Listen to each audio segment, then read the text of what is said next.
ನಮಸ್ಕಾರ ಜಿ ಸಂವಾದಕ್ಕೆ ಸ್ವಾಗತ. ಬಿಡದಿ ಟೌನ್ಶಿಪ್ ವಿಚಾರಕ್ಕೆ ಸಂಬಂಧಪಟ್ಟಂತೆ ರಾಜಕೀಯ ತಾರಕಕ್ಕೇರಿದೆ. ಸದ್ಯದ ಪರಿಸ್ಥಿತಿ ಹೆಂಗಾಗಿದೆ ಅಂತ ಹೇಳಿದ್ರೆ ದೇವೇಗೌಡರು ಹಾಗೇನೆ ಯಡಿಯೂರಪ್ಪನವರು ಸತ್ಯಾಗ್ರಹ ಮತ್ತು 24 ಗಂಟೆಯ ಗಡುವನ್ನು ಕೊಟ್ಟಿದ್ದು ಆಯಿತು. ಟೌನ್ಶಿಪ್ಪನ್ನು ಟೆನಿಕಾಸ್ಟ್ ಬಿಡಬೇಕು ಅನ್ನುವಂಥ ಸ್ಪಷ್ಟ ಸಂದೇಶವನ್ನು ರವಾನೆ ಮಾಡಿದ್ದು ಆಯಿತು. ಒಂದು ಪಕ್ಷ ಹಾಗೂ ಕಾಂಗ್ರೆಸ್ ಆ ಯೋಜನೆಯನ್ನು ಕೈಬಿಟ್ಟಿಲ್ಲ ಅನ್ನೋದಾದರೆ ಪಾದಯಾತ್ರೆಯ ಅಸ್ತ್ರ.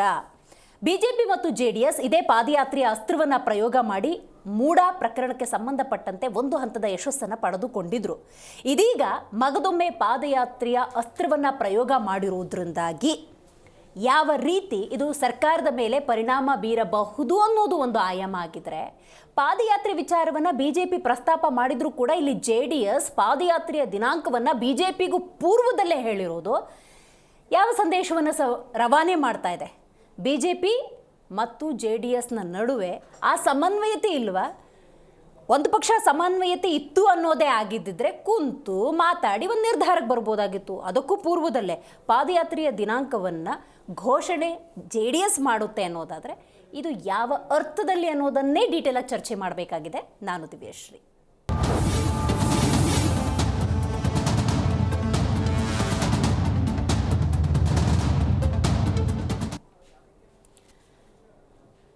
ಬಿಡದಿ ಟೌನ್ಶಿಪ್ ವಿಚಾರ ಅದೇನಿದೆ, ರೈತರ ವಿಚಾರ, ಅದು ಫಲವತ್ತಾದ ಭೂಮಿಯ ವಿಚಾರ, ಟೆನಿಕಾಸ್ಟ್ ನ್ಯಾಯವನ್ನು ಒದಗಿಸ್ಕೊಡ್ಲೇಬೇಕು. ಬಿಜೆಪಿ ಮತ್ತು ಜೆಡಿಎಸ್ ವಿಶೇಷವಾಗಿ ಆ ರೈತರ ಪರವಾಗಿ ನಿಂತ್ಕೊಂಡಿದ್ದಾರೆ ಅಂತಾನೆ ಭಾವಿಸೋಣ. ಆದರೆ ಸಮನ್ವಯತೆ ಹೊಂದಾಣಿಕೆಯಲ್ಲಿ ಇಲ್ಲ ಅನ್ನೋದಾದರೆ ಬಹಳ ಕಷ್ಟ ಆಗುತ್ತೆ. ಯಾಕಂದರೆ ಮೇಲ್ನೋಟಕ್ಕಷ್ಟೇ ಮೈತ್ರಿ ಮೈತ್ರಿ ಮೈತ್ರಿ ಅಂತ ಹೇಳಿಕೊಂಡು ಒಳಗೆ ಕುದೀತಾ ಇದ್ರೆ ಯಾವ ಫಲಶ್ರುತಿ ಸಿಗೋದಿಲ್ಲ. ನಾನು 28ರ ಎಫರ್ಟ್ ಬಗ್ಗೆ ಕೂಡ ಮಾತಾಡ್ತಾ ಇದ್ದೀನಿ. ಈಗಾಗಲೇ ಬಹಳ ಕಾನ್ಫಿಡೆನ್ಸ್ನಿಂದ ಪುಟಿದೆದ್ದುಬಿಟ್ಟಿದ್ದಾರೆ ಬಿಜೆಪಿ ಮತ್ತು ಜೆಡಿಎಸ್ನವರು. 28ಕ್ಕೆ ನಾವೇ ಈ ಭ್ರಷ್ಟ ಕಾಂಗ್ರೆಸ್ ಸರ್ಕಾರದಿಂದ ಮುಕ್ತಿ ಖಂಡಿತವಾಗ್ಲೂ ಸಿಗುತ್ತೆ ಅಂತ. ಬಟ್ ನಿಮ್ಮಲ್ಲಿ ಸಮನ್ವಯತೆ ಅನ್ನೋದಿಲ್ಲ ಅಂದರೆ ಇಟ್ ಈಸ್ ಇಂಪಾಸಿಬಲ್. 28ರ ದೃಷ್ಟಿಯಿಂದ ವಾಸ್ತವಕ್ಕೆ ಬರೋಣ. ನಿಮ್ಮಲ್ಲಿ ಸಮನ್ವಯತೆ ಇಲ್ಲ ಅನ್ನೋದಾದರೆ ರೈತರಿಗೂ ಕೂಡ ನ್ಯಾಯ ಸಿಗೋದಕ್ಕೆ ಸಾಧ್ಯ ಇಲ್ಲ. ನೀವು ನಿಮ್ಮ ಪಾಡಿಗೆ ಪಾದಯಾತ್ರೆ, ಅವ್ರ ಪಾಡಿಗೆ ಪಾದಯಾತ್ರೆ, ಅವರೊಂದ್ಸಲ ಡೇಟ್ ಅನೌನ್ಸ್ ಮಾಡ್ತಾರೆ, ಇವರೊಂದ್ಸಲ ಡೇಟ್ ಅನೌನ್ಸ್ ಮಾಡ್ತಾರೆ ಅನ್ನೋದಾದರೆ ನೀವು ಕುಂತು ಮಾತಾಡಿ ಡಿಸಿಷನ್ ತೊಗೊಂಡ್ಲಿಲ್ಲ ಅಂದರೂ ಪ್ರಾಮಾಣಿಕವಾಗಿ ನೀವು ಒಂದು ಪಕ್ಷ ಹೋರಾಟ ಮಾಡ್ತಾ ಇದ್ರು ಕೂಡ ಅದಕ್ಕೂ ಫಲ ಸಿಕ್ಕಲ್ಲ. ನೀವು ಒಂದು ಗಾದೆಯನ್ನು ನೆನಪಿಟ್ಕೋಬೇಕು. ಇಬ್ಬರು ಜಗಳದಲ್ಲಿ ಕೂಸು ಬಡವಾಯಿತು ಅಥವಾ ಇನ್ನಿಬ್ಬರ ಜಗಳದಲ್ಲಿ ಮತ್ತಾರೋ ಲಾಭ ಪಡ್ಕೊಂಡ್ರು ಅಂತ. ಈ ಎರಡು ಅರ್ಥದಲ್ಲಿ ಹೇಳ್ತಾ ಇದ್ದೀನಿ. ಕೂಸು ಬಡವಾಯಿತು ಅಂದರೆ ರೈತರು ಬಡವಾದರು, ಇನ್ನೊಬ್ಬರು ಲಾಭ ಪಡ್ಕೊಂಡ್ರು ಅಂದರೆ ಅದೇ ಕಾಂಗ್ರೆಸ್ನವ್ರು ಲಾಭ ಪಡ್ಕೊಂಡ್ರು ಅಂತ. ಯಾಕೆ ಈ ಮಾತನ್ನು ಹೇಳ್ತಾ ಇದ್ದೀನಿ ಅಂದರೆ ಡಾಕ್ಟರ್ ಜಿ ಪರಮೇಶ್ವರ್ ಇವತ್ತೊಂದು ಹೇಳಿದ್ದಾರೆ, ಅಭಿವೃದ್ಧಿ ದೃಷ್ಟಿಯಿಂದ ಏನೋ ನಿರ್ಧಾರವನ್ನು ಸರ್ಕಾರ ತಗೊಂಡಾಗ ಅದನ್ನು ಯಾಕೆ ವಿರೋಧಿಸ್ತೀರಿ ಅಂತ ನಿಧಾನಕ್ಕೊಂದು ವಿಷಯವನ್ನು ಮೇಲೆತ್ತಾ ಇದ್ದಾರೆ. ಹಾಗಾಗಿ ರೈತರ ಧ್ವನಿಯನ್ನು ಹತ್ತಿಕ್ಕೋದಕ್ಕೆ, ರೈತರ ಆಶೋತ್ತರಗಳನ್ನು ಹತ್ತಿಕ್ಕೋದಕ್ಕೆ ಬಿಜೆಪಿ ಮತ್ತು ಜೆಡಿಎಸ್ನ ಅಸಮನ್ವಯತೆ ಕಾರಣ ಆಗಬಾರದು. ಹಾಗಾಗಿ ಬಹಳ ಕುತೂಹಲ ಇದೆ ಬಿಜೆಪಿ ಹಾಗೂ ಜೆಡಿಎಸ್ನ ನಡೆಯ ಕುರಿತಂತೆ. ಹಲವರು ಇದ್ರ ಬಗ್ಗೆ ಮಾತಾಡಿದ್ದಾರೆ, ಬನ್ನಿ ಕೇಳೋಣ. ಏನು ಬೇಕಾದ್ರೂ ಮಾಡ್ಕೊಳ್ಳಿ, ಅವರು ರಾಜಕಾರಣ ಮಾಡಬೇಕು ಅಂತ ಮಾಡ್ತಾ ಇದ್ದಾರೆ. ಅವ್ರು ಮಾಡಿದ ಪ್ರಾಜೆಕ್ಟು, ಅವ್ರು ಮಾಡಿದ ಎಲ್ಲ ವಿಚಾರಗಳನ್ನು ತಿರ್ಗಾ ನನ್ನ ಮಕ್ಕಕ್ಕೆ ಒರ್ಸೋಕ್ಕೆ ಪ್ರಯತ್ನ ಪಡ್ತಾ ಇದ್ದಾರೆ. ಅವ್ರು ಏನು ಬೇಕಾದ್ರೂ ಒರೆಸಲಿ, ಚರ್ಚೆ ಮಾಡಲಿ, ಪಾದಯಾತ್ರೆ ಮಾಡಲಿ, ಅವ್ರಿಗೆ ಬಿಟ್ಟಿದಂಥ ಹಕ್ಕು. ಅವ್ರು ಏನು ಬೇಕಾದ್ರೂ ಮಾಡ್ಕೊಳ್ಳಿ, ಅವರು ರಾಜಕಾರಣ ಮಾಡಬೇಕು ಅಂತ ಮಾಡ್ತಾ ಇದ್ದಾರೆ. ಅವ್ರು ಮಾಡಿದ ಪ್ರಾಜೆಕ್ಟು, ಅವ್ರು ಮಾಡಿದ ಎಲ್ಲ ವಿಚಾರಗಳನ್ನು ತಿರ್ಗಾ ನನ್ನ ಮಕ್ಕಕ್ಕೆ ಒರ್ಸೋಕ್ಕೆ ಪ್ರಯತ್ನ ಪಡ್ತಾ ಇದ್ದಾರೆ. ಅವ್ರು ಏನು ಬೇಕಾದ್ರೂ ಒರೆಸಲಿ, ಚರ್ಚೆ ಮಾಡಲಿ, ಪಾದಯಾತ್ರೆ ಮಾಡಲಿ, ಅವ್ರಿಗೆ ಬಿಟ್ಟಿದಂಥ ಹಕ್ಕು. ಕಾಂಪಿಟೇಷನ್ ನಾವು ರೈತರ ಪರ ಅಪ್ಪ ನಂಜುಂಡ ಸ್ವಾಮಿ ಅವ್ರ ಮಗಳು ಚೆನ್ನಾಗಿ ಹೇಳೋರು, ನಿಮ್ಗೆ ಯಾರಿಗೂ ಯೋಗ್ಯತೆ ಇಲ್ಲ, ನೀವು ಧರಣಿ ಮಾಡೋಕ್ಕೂ ಯೋಗ್ಯತೆ ಇಲ್ಲ, ಪಾದಯಾತ್ರೆ ಮಾಡೋಕ್ಕೂ ಯೋಗ್ಯತೆ ಇಲ್ಲ ನಿಮಗೆ ಅಂತ ನಮಗೂ ಸೇರಿಸಿ ಹೇಳೋರು. ನಾವೇನು ನಮ್ಮದು ಬೆಂತಟ್ಕೊಳ್ಳೋದು ಬೇಡ. ನಮಗೂ ಬೈದವ್ರು, ಕಾಂಗ್ರೆಸ್ನವ್ರಿಗೂ ಬೈದವ್ರು. ಹೆಂಗೆ ನಿಮಗೆ ಖಂಡಿತ ಯೋಗ್ಯತೆ ಇಲ್ಲ, ನೀವು ಪಶ್ಚಾತ್ತಾಪ ಯಾತ್ರೆ ಬೇಕಾದ್ರೆ ಮಾಡಿ, ನಮ್ದೇನು ತಕರಾರಿಲ್ಲ. ಆದರೆ ಇದಕ್ಕೆ ದಯಮಾಡಿ ನೀವು ಉತ್ತರ ಕೊಟ್ಬಿಟ್ಟು ಮಾಡಿ. ಅಶೋಕಣ್ಣ ಭಾಳ ವಿರೋಧದಲ್ಲಿ ಮಾತಾಡೋರೆ ಬಿಡಿ. ಅವರು ಅದೇನೋ ಇಲ್ಲಿಂದ ತಗೊಂಡು ಅಲ್ಲ ಕಣ್ರಿ ಅಶೋಕಣ್ಣ, ನೀನು ಒಬ್ಬ ವಿರೋಧ ಪಕ್ಷದ ನಾಯಕ, ನಿನಗೊಂದು ಮಿನಿಮಮ್ ಕಾಮನ್ ಸೆನ್ಸ್ ಇರಬೇಕು. ಏನೋ 3 ರಾಜ್ಯದ ಎಲೆಕ್ಷನ್ಗಂತ ಇದು ಕಿಕ್ ಬ್ಯಾಕ್ ಅಲ್ಲ ಕಣ್ರಿ. ಇವತ್ತು ಆಯ್ತದೇನ್ರಿ ಅದು? ಇನ್ನು 10 ವರ್ಷ ಬೇಕು ಟೌನ್ಶಿಪ್ ಆಗೋಕ್ಕೆ. Minimum common sense. ಒಬ್ಬ ವಿರೋಧ ಪಕ್ಷದ ಲೀಡರ್ ಆಗಿ ನಿನಗೊಂದು ಮಿನಿಮಮ್ ಕಾಮನ್ ಸೆನ್ಸ್ ಇಲ್ಲ ನಿಮಗೆ ಅಂತಂದರೆ ಹೆಂಗೆ ಅಶೋಕಣ್ಣ? ನಿನಗೆ ನಾಳೆ ಟೌನ್ಶಿಪ್ ಆಗ್ಬಿಟ್ರೆ, ನಾಳೆ ಟೌನ್ಶಿಪ್ ಅಕ್ವೈರ್ ಆಗ್ಬಿಟ್ರೆ, ಜಗದೀಶ್ ಶೆಟ್ಟರು ಯಡಿಯೂರಪ್ಪನವ್ರು ಸೇರಿ ತಿಮ್ಮೇಗೌಡರಿಗೆ ಆ ಜಾಗನ ಅಕ್ವೈರ್ ಮಾಡಿದ್ರು, ದುಡ್ಡು ಕೊಡ್ತೀವಿ ಅಂತೇಳಿ ಆಶ್ವಾಸನೆ ಕೊಟ್ಟು ದುಡ್ಡು ಕೊಟ್ಟರು ಅಂದರೆ ಅವತ್ತು ಹೇಳ್ತವ್ರೆ ಸಿದ್ದರಾಮಣ್ಣವರೆಲ್ಲ ಕಿಕ್ ಬ್ಯಾಕ್ ತೊಗೊಂಡಿರೋದು. ಸನ್ಮಾನ್ಯ ಕುಮಾರಸ್ವಾಮಿ ಅವರೇ, ನಿಮ್ಮ ಆತ್ಮೀಯ ಸ್ನೇಹಿತರಿದಾರಲ್ಲ, ಇವಾಗ ಯಾರನ್ನ ತಪ್ಪಿಕೊಂಡು ಇಬ್ಬರು ಒಬ್ರಿಗೊಬ್ರು ತಬ್ಬಾಡ್ತಿದ್ದೀರಲ್ಲ, ಸನ್ಮಾನ್ಯ ಯಡಿಯೂರಪ್ಪನವರು, ಸನ್ಮಾನ್ಯ ಜಗದೀಶ್ ಶೆಟ್ಟರು, ಇವರು ತಿಮ್ಮೇಗೌಡರಿಗೆ ಅದನ್ನು 1,000 ಎಕರೆನ ಅವ್ರ ಹತ್ರ ಕಿಕ್ ಬ್ಯಾಕ್ ತಗೊಂಡಂಥವ್ರು. ಸ್ಪಷ್ಟೀಕರಣ ಕೊಡ್ಬೇಕು ನೀವು ಕುಮಾರಸ್ವಾಮಿ ಅವರು. ಅರ್ಧಂಬರ್ಧ ಈ ಹಿಟ್ ಅಂಡ್ ರನ್ ಕೇಸ್ ಬೇಡ ಕುಮಾರಸ್ವಾಮಿ ಅವರೇ, ದಯಮಾಡಿ ಇದನ್ನು ಬಿಟ್ಟಂಥವ್ರು ಸನ್ಮಾನ್ಯ ಯಡಿಯೂರಪ್ಪನವರು. ಅದನ್ನು ಆ ಸಂದರ್ಭದಲ್ಲಿ ನಮ್ಮ ಇಂಡಸ್ಟ್ರಿ ಮಿನಿಸ್ಟರ್ ಆಗಿದ್ದಂಥವ್ರು ಜಗದೀಶ್ ಶೆಟ್ಟರು. ಎಷ್ಟು ಕಿಕ್ ಬ್ಯಾಕನ್ನು ಯಡಿಯೂರಪ್ಪನವರು ಮತ್ತು ನಾವು ಹೇಳಿರೋದಲ್ಲ, ಕುಮಾರಸ್ವಾಮಿ ಅವರು ಹೇಳಿರೋದು, ಕಿಕ್ ಬ್ಯಾಕ್ ತೊಗೊಂಡ್ಬಿಟ್ರು, ಮಾಡಿಕೊಟ್ಬಿಟ್ರು ಅವ್ರಿಗೆ ಅಂತ. ಅದು ಎಷ್ಟು ಕಿಕ್ ಬ್ಯಾಕ್ ತೊಗೊಂಡ್ರು ಅಂತೇಳಿ ಕುಮಾರಸ್ವಾಮಿ ಅವರು, ಯಡಿಯೂರಪ್ಪನವರು ಮತ್ತು ಜಗದೀಶ್ ಶೆಟ್ಟರ್ನ ಕೇಳಬೇಕು. ಈ ವಿಷಯದ ಬಗ್ಗೆ ಭಾಗವಹಿಸುವಂಥದ್ರ ಬಗ್ಗೆ ನಾವು ಒಂದು ಸಣ್ಣ ಕ್ಲಾರಿಫಿಕೇಶನ್ ನಮ್ಮ ನಾಯಕರು ಅವ್ರ ಜೊತೆ ಮಾತಾಡಿ ನಾವು ಪ್ರಕಟಿಸ್ತೀವಿ. ನಮ್ದು ಅದು ಕಾಂಟ್ರವರ್ಸಿ ಇಲ್ಲ, ನಾವಿನ್ನು ತೀರ್ಮಾನ ಮಾಡಿಲ್ಲ. ನಾವು ಅಧ್ಯಕ್ಷರು ಮತ್ತು ಪ್ರತಿಪಕ್ಷ ನಾಯಕರು ಅವ್ರ ಹತ್ರ ಮಾತಾಡಿದಾರೋ ಇನ್ನೂ ಗೊತ್ತಿಲ್ಲ. ಹಾಗಾಗಿ ಮಾತಾಡ್ತಾರೆ, ನಾವು ಅದ್ರ ಬಗ್ಗೆ ಇದು ಮಾಡ್ತೀವಿ. ನಮ್ಗೆ ಯಾವುದೇ ಹೋರಾಟದ ಬಗ್ಗೆ ನಮ್ಗೆ ಯಾವುದೇ ಎರಡು ಧ್ವನಿ ಇಲ್ಲ, ಒಂದೇ ಧ್ವನಿ ನಮ್ದು NDAದು, JDS ಮತ್ತು BJPದು ಆ ಯೋಜನೆಯಿಂದ ಕೈ ಬಿಡ್ತೀವಿ. ಪಾದಯಾತ್ರೆ ಒಂದೇ ಬಗ್ಗೆ, ನಮ್ದು ಪಾದಯಾತ್ರೆ ಒಂದೇ, ಅದ್ರ ಬಗ್ಗೆ ನಾವು ಕ್ಲಾರಿಫಿಕೇಶನ್ ಮಾಡ್ತೀವಿ ಅಷ್ಟೇ.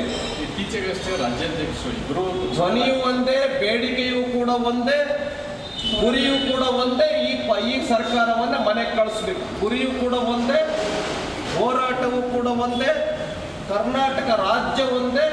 ಈ ಕಾಂಗ್ರೆಸ್ಸಿನ ಧೋರಣೆಯನ್ನು ನಾವು ಖಂಡಿಸಿ ಪಾದಯಾತ್ರೆಯನ್ನು ನಾವಿಬ್ಬರು ಮಾಡ್ತೀವಿ. ಈ ಬಗ್ಗೆ ಮಾತಾಡಲಿಕ್ಕೆ ಮೊದಲನೇದಾಗಿ JDS ವಕ್ತಾರರಾಗಿರುವಂಥ ಗಿರೀಶ್ ಗೌಡ್ರು ಇದ್ದಾರೆ, ನಮಸ್ಕಾರ. ನಮಸ್ತೆ ಮೇಡಮ್. AP ವಕ್ತಾರರಾಗಿರುವಂಥ ಇರ್ಷಾದ್ ಪಾಷಾ ಅವರಿದ್ದಾರೆ, ನಮಸ್ಕಾರ. ನಮಸ್ಕಾರ ಮೇಡಮ್. ಇನ್ನು BJP ವಕ್ತಾರರು ಯದುಕುಮಾರ್ ಗೌಡ್ರು ಇದ್ದಾರೆ, ನಮಸ್ಕಾರ. ನಮಸ್ತೆ. ಹಾಗೆಯೇ ಕಾಂಗ್ರೆಸ್ ವಕ್ತಾರರು ಪದ್ಮಾ ಪ್ರಸಾದ್ ಜೈನ್ ಅವರು ಝೂಮ್ನಿಂದ ಕನೆಕ್ಟ್ ಆಗಿದ್ದಾರೆ, ನಮಸ್ಕಾರ. ನಮಸ್ಕಾರ. ಹಾಗೇ ರೀ, ಸಂಪರ್ಕದಲ್ಲಿ ಮಾತಾಡ್ತೀನಿ ಸರ್ ನಿಮ್ಮ ಜೊತೆ. ಸರಿ. ರೈಟ್, ಗಿರೀಶ್ ಗೌಡ್ರು ನೀವು ಹೇಳಬೇಕು. ಪಾದಯಾತ್ರೆ ಅಂತ BJP ಅವ್ರು ಅನೌನ್ಸ್ ಮಾಡ್ತಾರೆ, ನೀವು ಡೇಟ್ ಅನೌನ್ಸ್ ಮಾಡ್ತೀರಿ ಅನ್ನೋದಾದರೆ ನಾವು ಹೆಂಗೆ ತೊಗೋಬೇಕು ಅದನ್ನು? ಭಾಳ ಸಮನ್ವಯತೆ, ಅವರು ಪಾದಯಾತ್ರೆ ಅಂದರು ಇವರು ಡೇಟು ಅಂತ ಅನ್ಕೋಬೇಕಾ?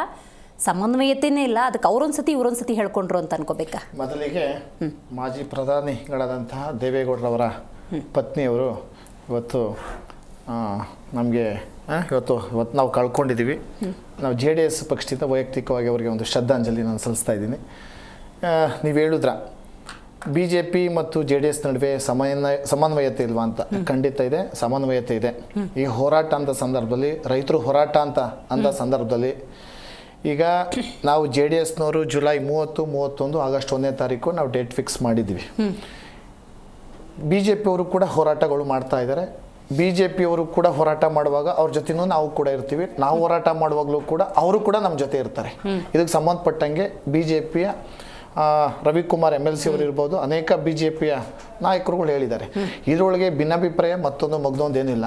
ರೈತರ ವಿಷಯ ಬಂದಂಥ ಸಂದರ್ಭದಲ್ಲಿ ನಾವಿಬ್ಬರು ಒಂದು ಹೋರಾಟ ಮಾಡಬೇಕು, ಮತ್ತೊಂದು ಮಾಡಬೇಕು ಅನ್ನೋದಲ್ಲ. ಇದು JDS ಹೋರಾಟ ಅಲ್ಲ, ಇದು BJPಯ ಹೋರಾಟ ಅಲ್ಲ, ಇದು ರೈತರ ಹೋರಾಟ. ರೈಟ್, ನೋಡಿ ಈಗ ನೋಡಿ. Yes madam. ಈಗ ನೋಡಿ, ಇದೊಂದು ಹಾಳೆ. ಹೌದು ಮೇಡಮ್. ನೋಡಿ, ಇದು ಹರಿದಾಗ ಇಮಿಡಿಯೇಟ್ ಹರಿದೋಗುತ್ತೆ. ಹೌದು. ಈಗ ನೋಡಿ, ಇದನ್ನು ಕೂಡಿಸ್ತೀನಿ. ಹೌದು. ಇದನ್ನ ಹರಿಯಕ್ಕೆ ನೋಡಿ ಎಷ್ಟು ಕಷ್ಟ ಅಲ್ವಾ? ಹಂಗಿದ್ರೆ ಎಂಥ ಲಾಭ ಅಲ್ವಾ? ಈಗ ನಾವು ಹೇಳ್ತಾ ಇದೀವಿ ಕೇಳಿ ಮೇಡಮ್, ಇದು ಯಾವುದೋ ಒಂದು ಚುನಾವಣೆನೋ ಮತ್ತೊಂದು ಮಗದೊಂದಲ್ಲ ಇದು ಮೇಡಮ್. ಇದು ರೈತರ ಹೋರಾಟ. ರೈತರ ಹೋರಾಟ ಸಂದರ್ಭದಲ್ಲಿ ನಾವು ರಾಜಕೀಯ ಮಾಡೋಂಥದ್ದಿಲ್ಲ. ಇಲ್ಲಿ ನಾವು ರೈತರು ಬೆಂಬಲ ಕೊಡ್ತಾ ಇದೀವಿ. ರೈತರು ಇವತ್ತೇನು JDS ಇರ್ಬೋದು ಅಥವಾ BJP ಇರ್ಬೋದು, ನಿಲುವುಗಳೇನು ಅಂತ ಹೇಳಿದ್ರೆ ಮೇಡಮ್ ಇಷ್ಟೇ. ಏನು ಬಿಡದಿ ಟೌನ್ಶಿಪ್ ಮಾಡ್ತಾ ಇದಿರೋ, ರೈತರ ವಿರೋಧಿ ಧೋರಣೆಗಳು ಏನ್ ಮಾಡ್ತಾ ಇದಿರೋ ಅದನ್ನ ನಾವು ಖಂಡಿಸ್ತೀವಿ. ನಾವು ನಿಮಗೆ ಗೊತ್ತಿದೆ, DK ಶಿವಕುಮಾರ್ ಅವರೆಲ್ಲ ಮನೆಲ್ಲ ಪ್ರೆಸ್ ಮೀಟ್ ಮಾಡ್ತಿದ್ರು. ಇಲ್ಲ, ಪ್ರಾರಂಭದಲ್ಲಿ ಏನೋ ಸಿದ್ದರಾಮಯ್ಯನವರು ಮುಖ್ಯಮಂತ್ರಿ ಆದಂತ ಸಂದರ್ಭದಲ್ಲಿ ಮೇಡಮ್ ಯಾವುದೇ ರೀತಿಯಾದಂತಹ ನೋಟಿಫಿಕೇಶನ್ಸ್ಗಳು ಮಾಡೋಂಥದ್ದು, 3 ಗ್ರಾಮ್ಗಳನ್ನ ನಾಳೆಯಿಂದಾನೇ ದುಡ್ಡುಗಳು ಕೊಟ್ಬಿಡ್ತೀವಿ, ಚೆಕ್ಗಳು ಕೊಡ್ತೀವಿ ಅಂದ್ಕೊಂಡು DK ಶಿವಕುಮಾರ್ ಮುಖ್ಯಮಂತ್ರಿ ಆದ್ಮೇಲೆ ಈ ತರ ಆಗಿದ್ದು. ಸಿದ್ದರಾಮಯ್ಯನವರು ಮುಖ್ಯಮಂತ್ರಿ ಆದಂತ ಸಂದರ್ಭದಲ್ಲಿ ಯಾವುದೇ ರೀತಿಯಾದಂತ ಮೂವ್ಮೆಂಟ್ ಇರ್ಲಿಲ್ಲ. ನಾವು ಕೂಡ ಸೈಲೆಂಟ್ ಆಗಿದ್ದು. ಇವ್ರು ಹೇಳ್ತಾರೆ ನಾವು ಮುಖ್ಯಮಂತ್ರಿ DK ಶಿವಕುಮಾರ್ ಆಗಿದ ತಕ್ಷಣ ಇವರು ಕುಮಾರಸ್ವಾಮಿ ಅವರು ನನ್ನ ಒಕ್ಕಲಿಗರ ವಿರೋಧಿ ಮತ್ತೊಂದು ಮಗದು ಅಂತ ಅಂತಾರೆ. ಏನು ಇಲ್ಲ ಮೇಡಮ್, ನಾವು ರೈತರ ಜೊತೆಲಿ ಇರ್ಬೋದು. ಹೌದು, 2005-6 2016ನೇ ಸಂದರ್ಭದಲ್ಲಿ ಕುಮಾರಣ್ಣವರು ಅದನ್ನ ತಗೊಂಡಿದ್ದು ನಿಜ, ನಿಮ್ಗೆಲ್ಲ ಗೊತ್ತಿದೆ. 5 ಟೌನ್ಶಿಪ್ ನಾವು ಪದೇ ಪದೇ ಹೇಳೋಂಥ ಅವಶ್ಯಕತೆ ಇಲ್ಲ. ಬಿಡದಿ ಇರ್ಬೋದು, ಸೋಲೂರು ಇರ್ಬೋದು, ನಂತರ ನಂದಗುಡಿ ಇರ್ಬೋದು, ಸಾತ್ನೂರು ಇರ್ಬೋದು, ಬಿಡದಿ ಟೌನ್ಶಿಪ್ ಈ ಸಂಬಂಧಪಟ್ಟಂಗೆ 5 ಟೌನ್ಶಿಪ್ಗಳು ತಗೊಂಡ್ರು. ತದನಂತರ ಅದೇ ಸಂದರ್ಭದಲ್ಲಿ ಕಾಂಗ್ರೆಸ್ನವ್ರು ವಿರೋಧ ಮಾಡಿದ್ರು. ಆ ವಿರೋಧ ಮಾಡಿದಂಥ ಸಂದರ್ಭದಲ್ಲಿ ನಮ್ಮ ಮಾನ್ಯ ಮಾಜಿ ಮುಖ್ಯಮಂತ್ರಿಗಳಾದಂಥ ಕುಮಾರಣ್ಣವ್ರು ಇದನ್ನ ಕೈ ಬಿಟ್ರು. ಅವತ್ತಿನ ಸಂದರ್ಭ ಮುಖ್ಯಮಂತ್ರಿ ಕೈ ಬಿಟ್ರು. ಬಿಟ್ಟಂತ ಸಂದರ್ಭದಲ್ಲಿ ಇವ್ರೇನ್ ಹೇಳ್ತಾ ಇದ್ದಾರೆ, ರೆಡ್ ಝೋನ್ ಇತ್ತು, ರೆಡ್ ಝೋನ್ ತೆಗಿಲಿಲ್ಲ ಅನ್ನೋದೇ ಅದೇ ಅವ್ರಿಗೆ ಒಂದು ಯಕ್ಷ ಪ್ರಶ್ನೆ ಇರೋಂಥದ್ದು ನಿಜ. ಕುಮಾರಣ್ಣವ್ರ ಕಡೆಯಿಂದ ನಾವು ಕೂಡ ಬಹಳಷ್ಟು ಕೂಡ ಕೇಳಿದೀವಿ. ಹೌದು, ರೆಡ್ ಝೋನ್ ಅವರು ರಿಮೂವ್ ಮಾಡಕ್ ಆಗ್ಲಿಲ್ಲ. ಆಯ್ತಪ್ಪ, ನೀವು ಕಾಂಗ್ರೆಸ್ನವ್ರು ಬಂದ್ರು 10 ವರ್ಷದಿಂದ ಸನ್ಮಾನ್ಯ ಶ್ರೀ ಯಾರು ಸಿದ್ದರಾಮಯ್ಯನವರು ಮುಖ್ಯಮಂತ್ರಿ ಆಗಿದ್ರು, ಈಗ ನೀನು ಸಿದ್ದರಾಮಯ್ಯನವ್ರು 8 ವರ್ಷ ಆಗಿದ್ರು, ಈ 2 ವರ್ಷ ಆಗಿದೆಯಲ್ಲಪ್ಪ, ನೀನ್ ತೆಗಿಬೋದಾಗಿತ್ತಲ್ವ. ಇವ್ರು ಏನ್ ಹೇಳ್ತಾ ಇದಾರೆ ಮೇಡಮ್, ಏನ್ ಹೇಳ್ತಾ ಇದಾರೆ, ಕುಮಾರಣ್ಣವರ ಅದು ಕೂಸು, ಇದು ಪಾಪದ ಕೂಸು, ಅದನ್ನ ನಾನು ಮುಂದುವರ್ಸ್ಕೊಂಡು ಹೋಗ್ತೀನಿ ಅಂತ ಹೇಳ್ತಾ ಇದಾರೆ. ಅಲ್ವಾ, ನಿಜ ಅಲ್ವಾ? ಅಂದ್ರೆ ಕುಮಾರಣ್ಣವ್ರು ಅದು 2006ರಲ್ಲಿ ಇದನ್ನ ಕೈ ಬಿಟ್ರು, ಅವ್ರು ವಿರೋಧ ಮಾಡಿದ್ರು, ಕೈ ಬಿಟ್ರು. ಅದೇ ತರ ಕುಮಾರಣ್ಣವರು ಎಲ್ಲ ಮಾಡಿದಂತ ಕೆಲಸಗಳನ್ನ ನೀವು ಮುಂದುವರ್ಸ್ಕೊಂಡು ಹೋಗದೆ ಆದರೆ ಕುಮಾರಣ್ಣವರು ಒಂದು 25,000 ಕೋಟಿ ಸಾಲ ಮನ್ನಾ ಮಾಡಿದ್ರಲ್ಲ, ಮಾಡಯ್ಯ ನೀನು ಮಾಡ್ಬೇಕು. ಅದನ್ನ ಬಿಟ್ಬಿಟ್ಟು ನೀನ್ ಅತ್ತಾಗ ಮಾಡು, ಸತ್ತಾಗ ಮಾಡು, ನನಗೆಲ್ಲ ಗೊತ್ತಿದೆ ನೋಡಿ ಮಾತಾಡುವಾಗ ನೋಡಿರ್ಬೇಕು ಅವ್ರದ್ದು ಬಾಡಿ ಲ್ಯಾಂಗ್ವೇಜ್. ಈಗಲೂ ಕೂಡ ಅದಕ್ಕೂ ನಮ್ಮವರು ನಮ್ಮ ಮಾಜಿ ಮುಖ್ಯಮಂತ್ರಿ ಕುಮಾರಣ್ಣವರು ಕೂಡ ಅವರು ಕೈ ಹೊಸಕೆ ತೋರಿಸಿದಾರೆ, ಆನ್ಸರ್ ಕೊಟ್ಟಿದ್ದಾರೆ. ಇಬ್ಬರು ಜಗಳದಲ್ಲಿ ಕೂಸು ಬಡವಾಯ್ತು ಅನ್ನೋದಾದ್ರೆ ಇವರಿಬ್ಬರು ಜಗಳ ರಾಜಕೀಯ ಪಕ್ಷಗಳ ಇಂಟರ್ಫಿಯರ್ ಇಂದ ಆ ಕೂಸು ಬಡವಾಗ್ತಾ ಇದೆ, ರೈತ ಅನ್ನೋ ಕೂಸು ಬಡವಾಗ್ತಿದೆ, ಏನ್ ಹೇಳ್ತೀರಾ ಮೇಡಮ್? ಮೊದಲನೇದಾಗಿ ಇವತ್ತು ದೇವೇಗೌಡರ ವೈಫಿಗೆ, ದೇವೇಗೌಡರ ವೈಫ್ ತೀರೋಗಿದ್ದಾರೆ, ಅವ್ರ ಫ್ಯಾಮಿಲಿಯವ್ರಿಗೆ ದೇವರು ಶಕ್ತಿ ಕೊಳ್ಳಿ ಅಂತ ಹೇಳ್ಬಿಟ್ಟು ಇವತ್ತೇನು ಹೇಳ್ತೀನಿ ಅಂದರೆ, ಬಿಡದಿ ಪಾದಯಾತ್ರೆ ಅಂತ ಹೇಳ್ತಾ ಇದ್ರಲ್ಲ, ರೈತರ ಕಣ್ಣೀರು ಈ ರಾಜಕೀಯ ಪಕ್ಷಗಳಿಗೆ ಪೆಟ್ರೋಲ್ ಥರ ಕೆಲಸ ಮಾಡ್ತಾ ಇದೆ. ಅವೆಲ್ಲ ನೋಡಿ, ಹೌದು ನಿಜ. ಪಕ್ಷ ಸರ್ ನೋಡಿ, ನಾನು ಏನಕ್ಕೆ ಹೇಳ್ತಾ ಮೊದಲು ಕೇಳ್ಕೊಳ್ಳಿ, ಫಸ್ಟ್ ರಿಯಾಕ್ಷನ್ ನಾನು ಏನು ಹೇಳ್ತಾ ಇದ್ದೀನಿ ಅಂತ ಅರ್ಥ ಮಾಡ್ಕೊಳ್ಳಿ. ರೈತರು ಕಣ್ಣೀರ್ ಆಗ್ತಾ ಇದ್ರೆ ಏನಕ್ಕೆ ನಾವು ಜಾಗ ಕೊಡಲ್ಲ ಅಂತ. ನೀವು ರಾಜಕೀಯ ಪಕ್ಷದವ್ರು ಕೂತ್ಕೊಂಡು ಒಂದೇ ಒಂದು ನಿಮಿಷದಲ್ಲಿ ತೀರ್ಮಾನ ತಗೊಳ್ಬೋದು. ಆದ್ರೆ ನೀವೇನು ಆಟಗಳು ಆಡ್ತಾ ಇದ್ದೀರಾ, ಇಲ್ಲಾಂದ್ರೆ ನಮ್ಮ HD ಕುಮಾರಸ್ವಾಮಿ ಅವರು ನೋಡಿರೋ ಕನಸಿದು ಅಂತ ನಮ್ಮ ಶಿವಕುಮಾರ್ ಸಾಹೇಬರು ದೊಡ್ಡದಾಗಿ ನಾನೇನೋ ಸಾಧನೆ ಮಾಡಿಬಿಡ್ತೀನಿ ಅಂತ ಹೇಳ್ತಾ ಇದ್ದಾರೆ. ಆದರೆ ಕರ್ನಾಟಕದಲ್ಲಿ ನೋಡಕ್ ಹೋದ್ರೆ ಒಬ್ರು ಬೆಂಗಳೂರಿಗೆ ಸಿಂಗಾಪುರ್ ಮಾಡ್ತೀವಿ ಅಂತ ಹೇಳ್ಬಿಟ್ಟು ಸಿಂಗಾಪುರ್ಗೆ ಹೋಗಿ ಸೆಟ್ಲ್ ಆದ್ರು. ಇನ್ನೊಬ್ರು ಯಾರೋ ಬಂದ್ಬಿಟ್ಟು ಇವಾಗ AICT ಮಾಡ್ತೀವಿ ಅಂತಂದ್ರೆ AICTನೂ ಮಾಡಲ್ಲ, ಏನು ಮಾಡಲ್ಲ. ಇವರು ಬರೀ ರಾಜಕೀಯದಲ್ಲಿ ರಿಯಲ್ ಎಸ್ಟೇಟ್ ಮಾಡ್ಕೊಂಡು ದುಡ್ಡು ಮಾಡಕ್ ಬಂದಿದ್ದಾರೆ. ಇವರು ಅದು ನಮ್ಮ ಮಾಜಿ ಪ್ರಧಾನಮಂತ್ರಿ ಹೇಳ್ತಾ ಇದ್ರು, ಇದು ಯಾವ್ದೋ ಕಾರಣಕ್ಕೂ ಇದು ಈ ಆಗ್ಬಾರ್ದು AICT ಅನ್ನೋದು. ಏನಕ್ಕೆ ಹೇಳಿದ್ರು ಅಂದ್ರೆ, ಎಲ್ಲೋ ಒಂದ್ ಕಡೆ ಇದರಿಂದ ರಾಜಕೀಯ ಇದೆ, 100% ಇದೆ. ನಮ್ಮ DK ಶಿವಕುಮಾರ್ ಸಾಹೇಬರು ಏನೋ ಒಂದು ಕಮಿಟ್ ಆಗ್ಬಿಟ್ಟಿದ್ದಾರೆ ಡೆಲ್ಲಿಯಲ್ಲಿ, ನಂಗೆ CM ಮಾಡಿದ್ರೆ ನಿಮ್ಗೆ ಏನಾದ್ರೂ ಒಂದು ಕಿಕ್ ಬ್ಯಾಕ್ ಕೊಟ್ಟೇ ಕೊಡ್ತೀನಿ ಅಂತ. ಅದು ರಾಜಕೀಯ ಪಕ್ಷಕ್ಕೆ ಕೊಟ್ಟಿಲ್ಲ ಅಂದ್ರೂ ಫ್ಯಾಮಿಲಿ ಕೊಟ್ರು ಹೆಂಗೋ ಒಂದು ಬಂದೇ ಬರುತ್ತಿಲ್ಲ ಮೇಡಮ್, ಬ್ಯಾಕ್ ಸೈಡ್ ಇಂದ. ಹೌದು ಮೇಡಮ್, ಅದಕ್ಕೆ ಇದು ಮಾಡ್ತಾ ಇರೋದು. ಇಷ್ಟು ಹಠ ಏನಕ್ಕೆ? ರೈತರು ಕೊಡಲ್ಲ ಅಂದ್ರೆ ಮುಗೀತು, ಬೇಡ ಬೇರೆ ಕಡೆ ಮಾಡಿ. ಆದ್ರೆ ಇಲ್ಲ, ಇಲ್ಲೇ ಮಾಡ್ತೀವಿ ಅನ್ನೋದು ಏನಕ್ಕೆ? ಅದೇ ಆಶ್ಚರ್ಯ. ವೈ ಬಿಡದಿ ಅನ್ನೋದು ಮೇಡಮ್, ಇವತ್ತು ಇದಕ್ಕೆ ಪದಯಾತ್ರೆ ಏನಕ್ಕೆ ನಡೀತಾ ಇದೆ ಗೊತ್ತಾ? ಇಲ್ಲಿ BJP ಮತ್ತೆ ಜನತಾದಳ ಇದು ಪಾದಯಾತ್ರೆ ಏನಕ್ಕೆ ಇಟ್ಕೊಂಡಿದೆ ಅಂದ್ರೆ, ನೀವು ಯಾವುದೇ ಕಾರಣಕ್ಕೂ ರಾಬರ್ಟ್ ವಾದ್ರಾ ಕೊಡಬಾರ್ದು, ನಮ್ಮವ್ರು ಕೊಡಿ ಅಂತ ಅಷ್ಟೇ. ಇವ್ರು ಏನು ರೈತರಿಗೆ ಉಳ್ಸಕ್ ಪಾದಯಾತ್ರೆ ಮಾಡ್ತಾ ಇಲ್ಲ.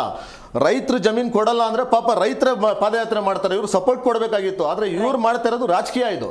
ರೈಟ್. ಯದುಕುಮಾರ್ ಗೌಡ್ರೆ, ಅಶೋಕಣ್ಣ ಅಂತ ಹೇಳ್ಕೊಂಡು ಮಾಗಡಿ ಬಾಲಕೃಷ್ಣ ಅವರು ಪ್ರಾಯಶ್ಚಿತ್ತ ಯಾತ್ರೆ, ಯೋಗ್ಯತೆ ಇಲ್ಲ, ಕಾಮನ್ ಸೆನ್ಸ್ ಇಲ್ಲ ಅಶೋಕಣ್ಣಂಗೆ ಅಂದ್ಬಿಟ್ರು.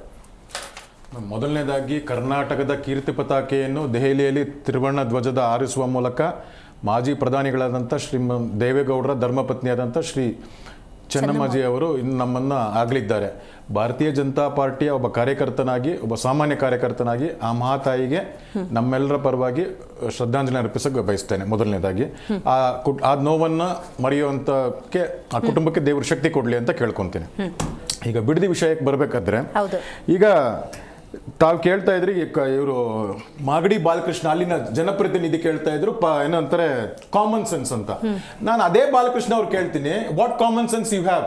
495 ದಿನಗಳಿಂದ ರೈತರು ಅಲ್ಲಿ ಪ್ರತಿಭಟನೆ ಮಾಡ್ತಾ ಇದ್ದಾರಲ್ಲ, ಅಲ್ಲಿನ ಜನಪ್ರತಿನಿಧಿಗಳ ಶಾಸಕರಾಗಿ ಎಷ್ಟು ಜನಕ್ಕೆ ಹೋಗಿ ನೀವು ಗ್ರಾಮ ಸಭೆ ಮಾಡಿದ್ದೀರಾ ನೀವಲ್ಲಿ? ನಿಮಗೆ ಕಾಮನ್ ಸೆನ್ಸ್ ಇರ್ಬೇಕ್ರಿ. ನೀವೊಬ್ಬ ಬೇರೆ ಒಬ್ಬ ಮುಖ್ಯಮಂತ್ರಿನೋ ಬೇರೆ ಒಬ್ಬ ಕೇಂದ್ರ ಸಚಿವರನೋ ಇಲ್ಲ ಬೇರೆ ಒಬ್ಬ ರಾಷ್ಟ್ರೀಯ ಪಕ್ಷನ ಇದು ಮಾಡ್ಬೇಕಾದಾಗ what common sense you have? ಎಷ್ಟು ಗ್ರಾಮ ಆ ಒಂದು ಇದಕ್ಕೆ ಸಭೆಗೆ ಬೈರಮಂಗಲದ ಕ್ರಾಸ್ಗೆ 495 ದಿನದಿಂದ ಯಾಕೆ ಹೋಗಿಲ್ವಲ್ಲ? ನಿನಗೆ ಯಾವ ಕಾಮನ್ ಸೆನ್ಸ್ ಇದೆ? ಅದೇ ಜನರನ್ನೆಲ್ಲ ನೀನು ಓಟ್ ಹಾಕಿದಂತದ್ದು, ಇಂದಿರಾ ಚಂದ್ರ ಅಂತ ನಿನ್ನ ಗೆಲ್ಸಿದಂತದ್ದು. ಇವತ್ತು ಆ ಜನರ ಕಣ್ಣೀರು ಸುರಿಸ್ಬೇಕಾದಾಗ ನೀನು ಅವರ ರಾಜಕೀಯದ ಇದು ಮಾಡುವಂತದ್ದು. ಅದು ಮೇಡಮ್, ಒಂದ್ಸರಿ ಮುಖ್ಯಮಂತ್ರಿ ಹೇಳ್ತಾರೆ ಯಾವುದೇ ಕಾರಣಕ್ಕೂ ನಾವು ರೈತರ ಜಮೀನನ್ನ ಮುಟ್ಗೋಳು ಹಾಕೊಳ್ಳಲ್ಲ, ಬಲವಂತವಾಗಿ ಇದು ಮಾಡಲ್ಲ ಅಂತ. ಅದೇ ದಿನ 4940 ಎಕರೆಗೆ ಅಧಿಸೂಚನೆ ಹೊಡಿಸ್ತಾರೆ. ಅಧಿಸೂಚನೆ ಹೊಡಿಸ್ಬಿಟ್ಟು ಅಲ್ಲಿನ ಕೆಲವು ಕಾರ್ಯಕರ್ತರು ಅವರದಲ್ಲಿ ಪಟಾಕಿ ಹೊಡಿತಾರೆ.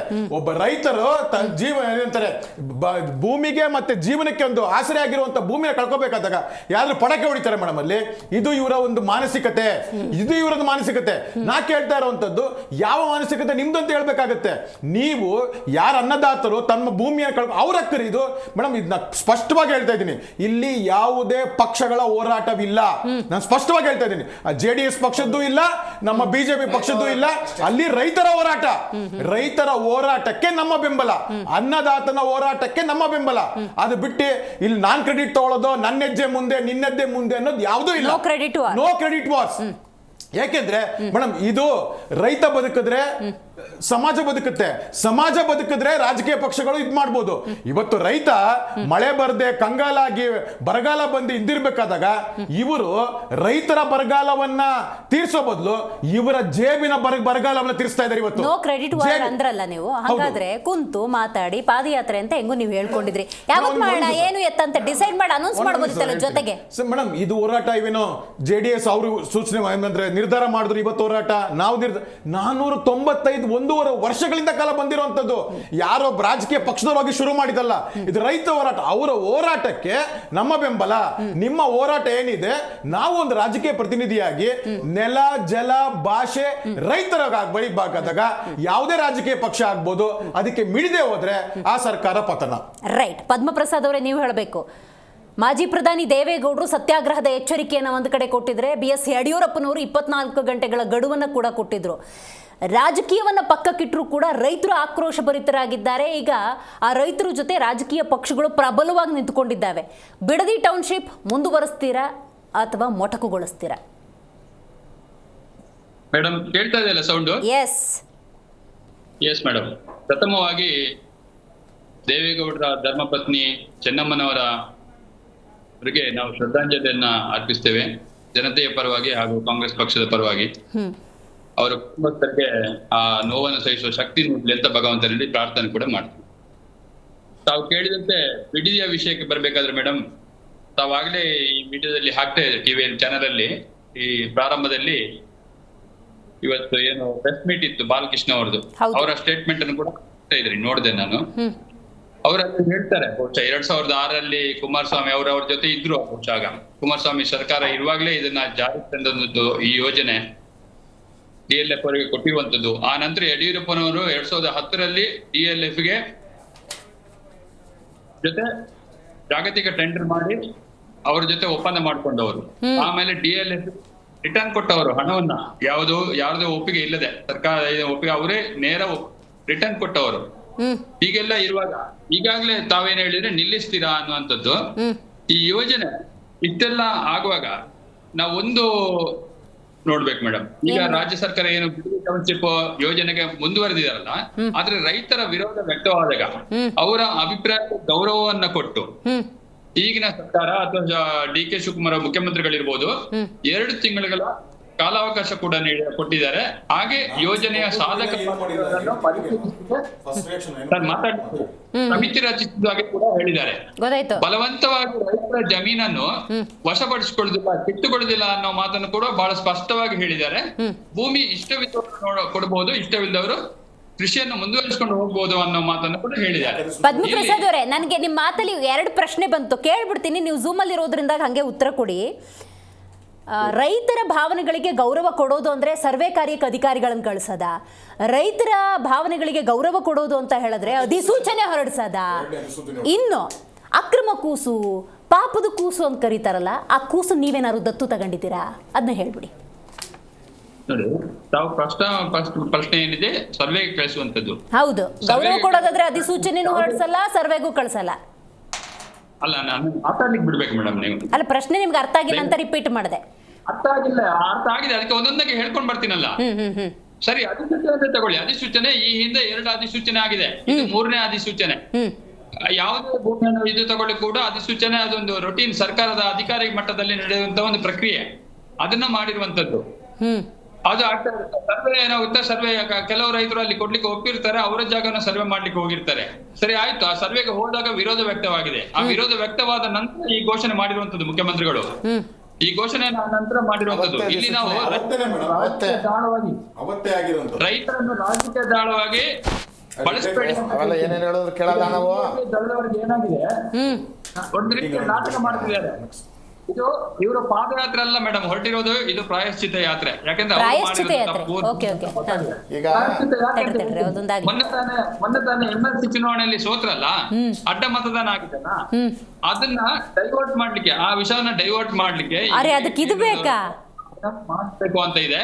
ಅದಕ್ಕೆ ಈ ರೈತ ಹೋರಾಟದಲ್ಲಿ ಸೇರ್ಕೊಂಡು ಏನಾದ್ರೂ ರಾಜಕೀಯ ಲಾಭ ಪಡಿಬಹುದಾ ಅಂತ ಇವರು ಹೊರಟಿದ್ದಾರೆ.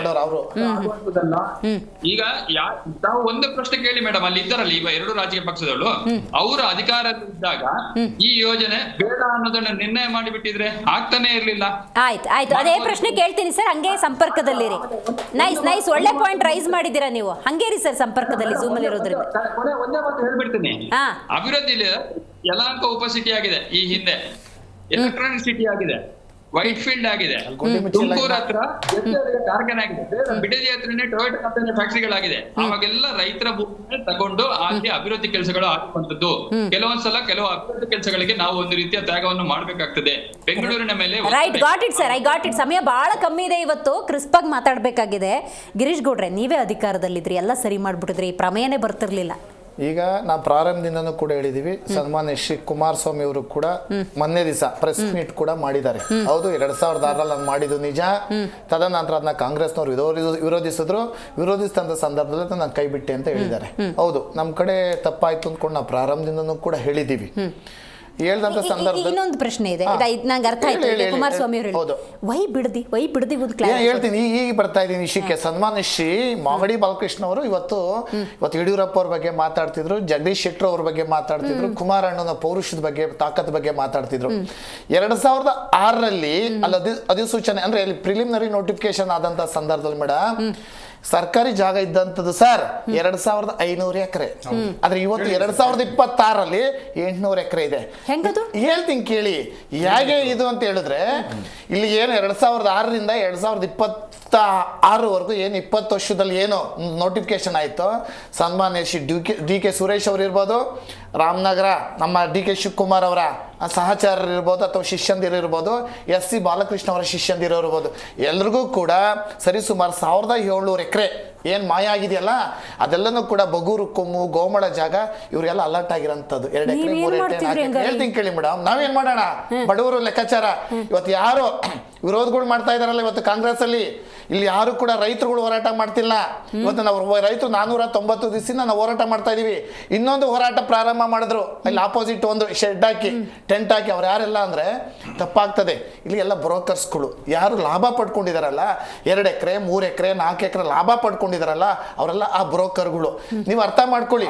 ಸನ್ಮಾನ್ಯ ಬೇನಾಮಿಗಳು. ಸನ್ಮಾನ್ಯ ಶ್ರೀ ದೇವೇಗೌಡರು ಒಂದು ಮಾತಾಡಿದ್ರು ಸರ್, 4-5 ಒಂದು ವಾರದ ಹಿಂದೆ ಒಂದು ಇದು ಕೊಟ್ರು.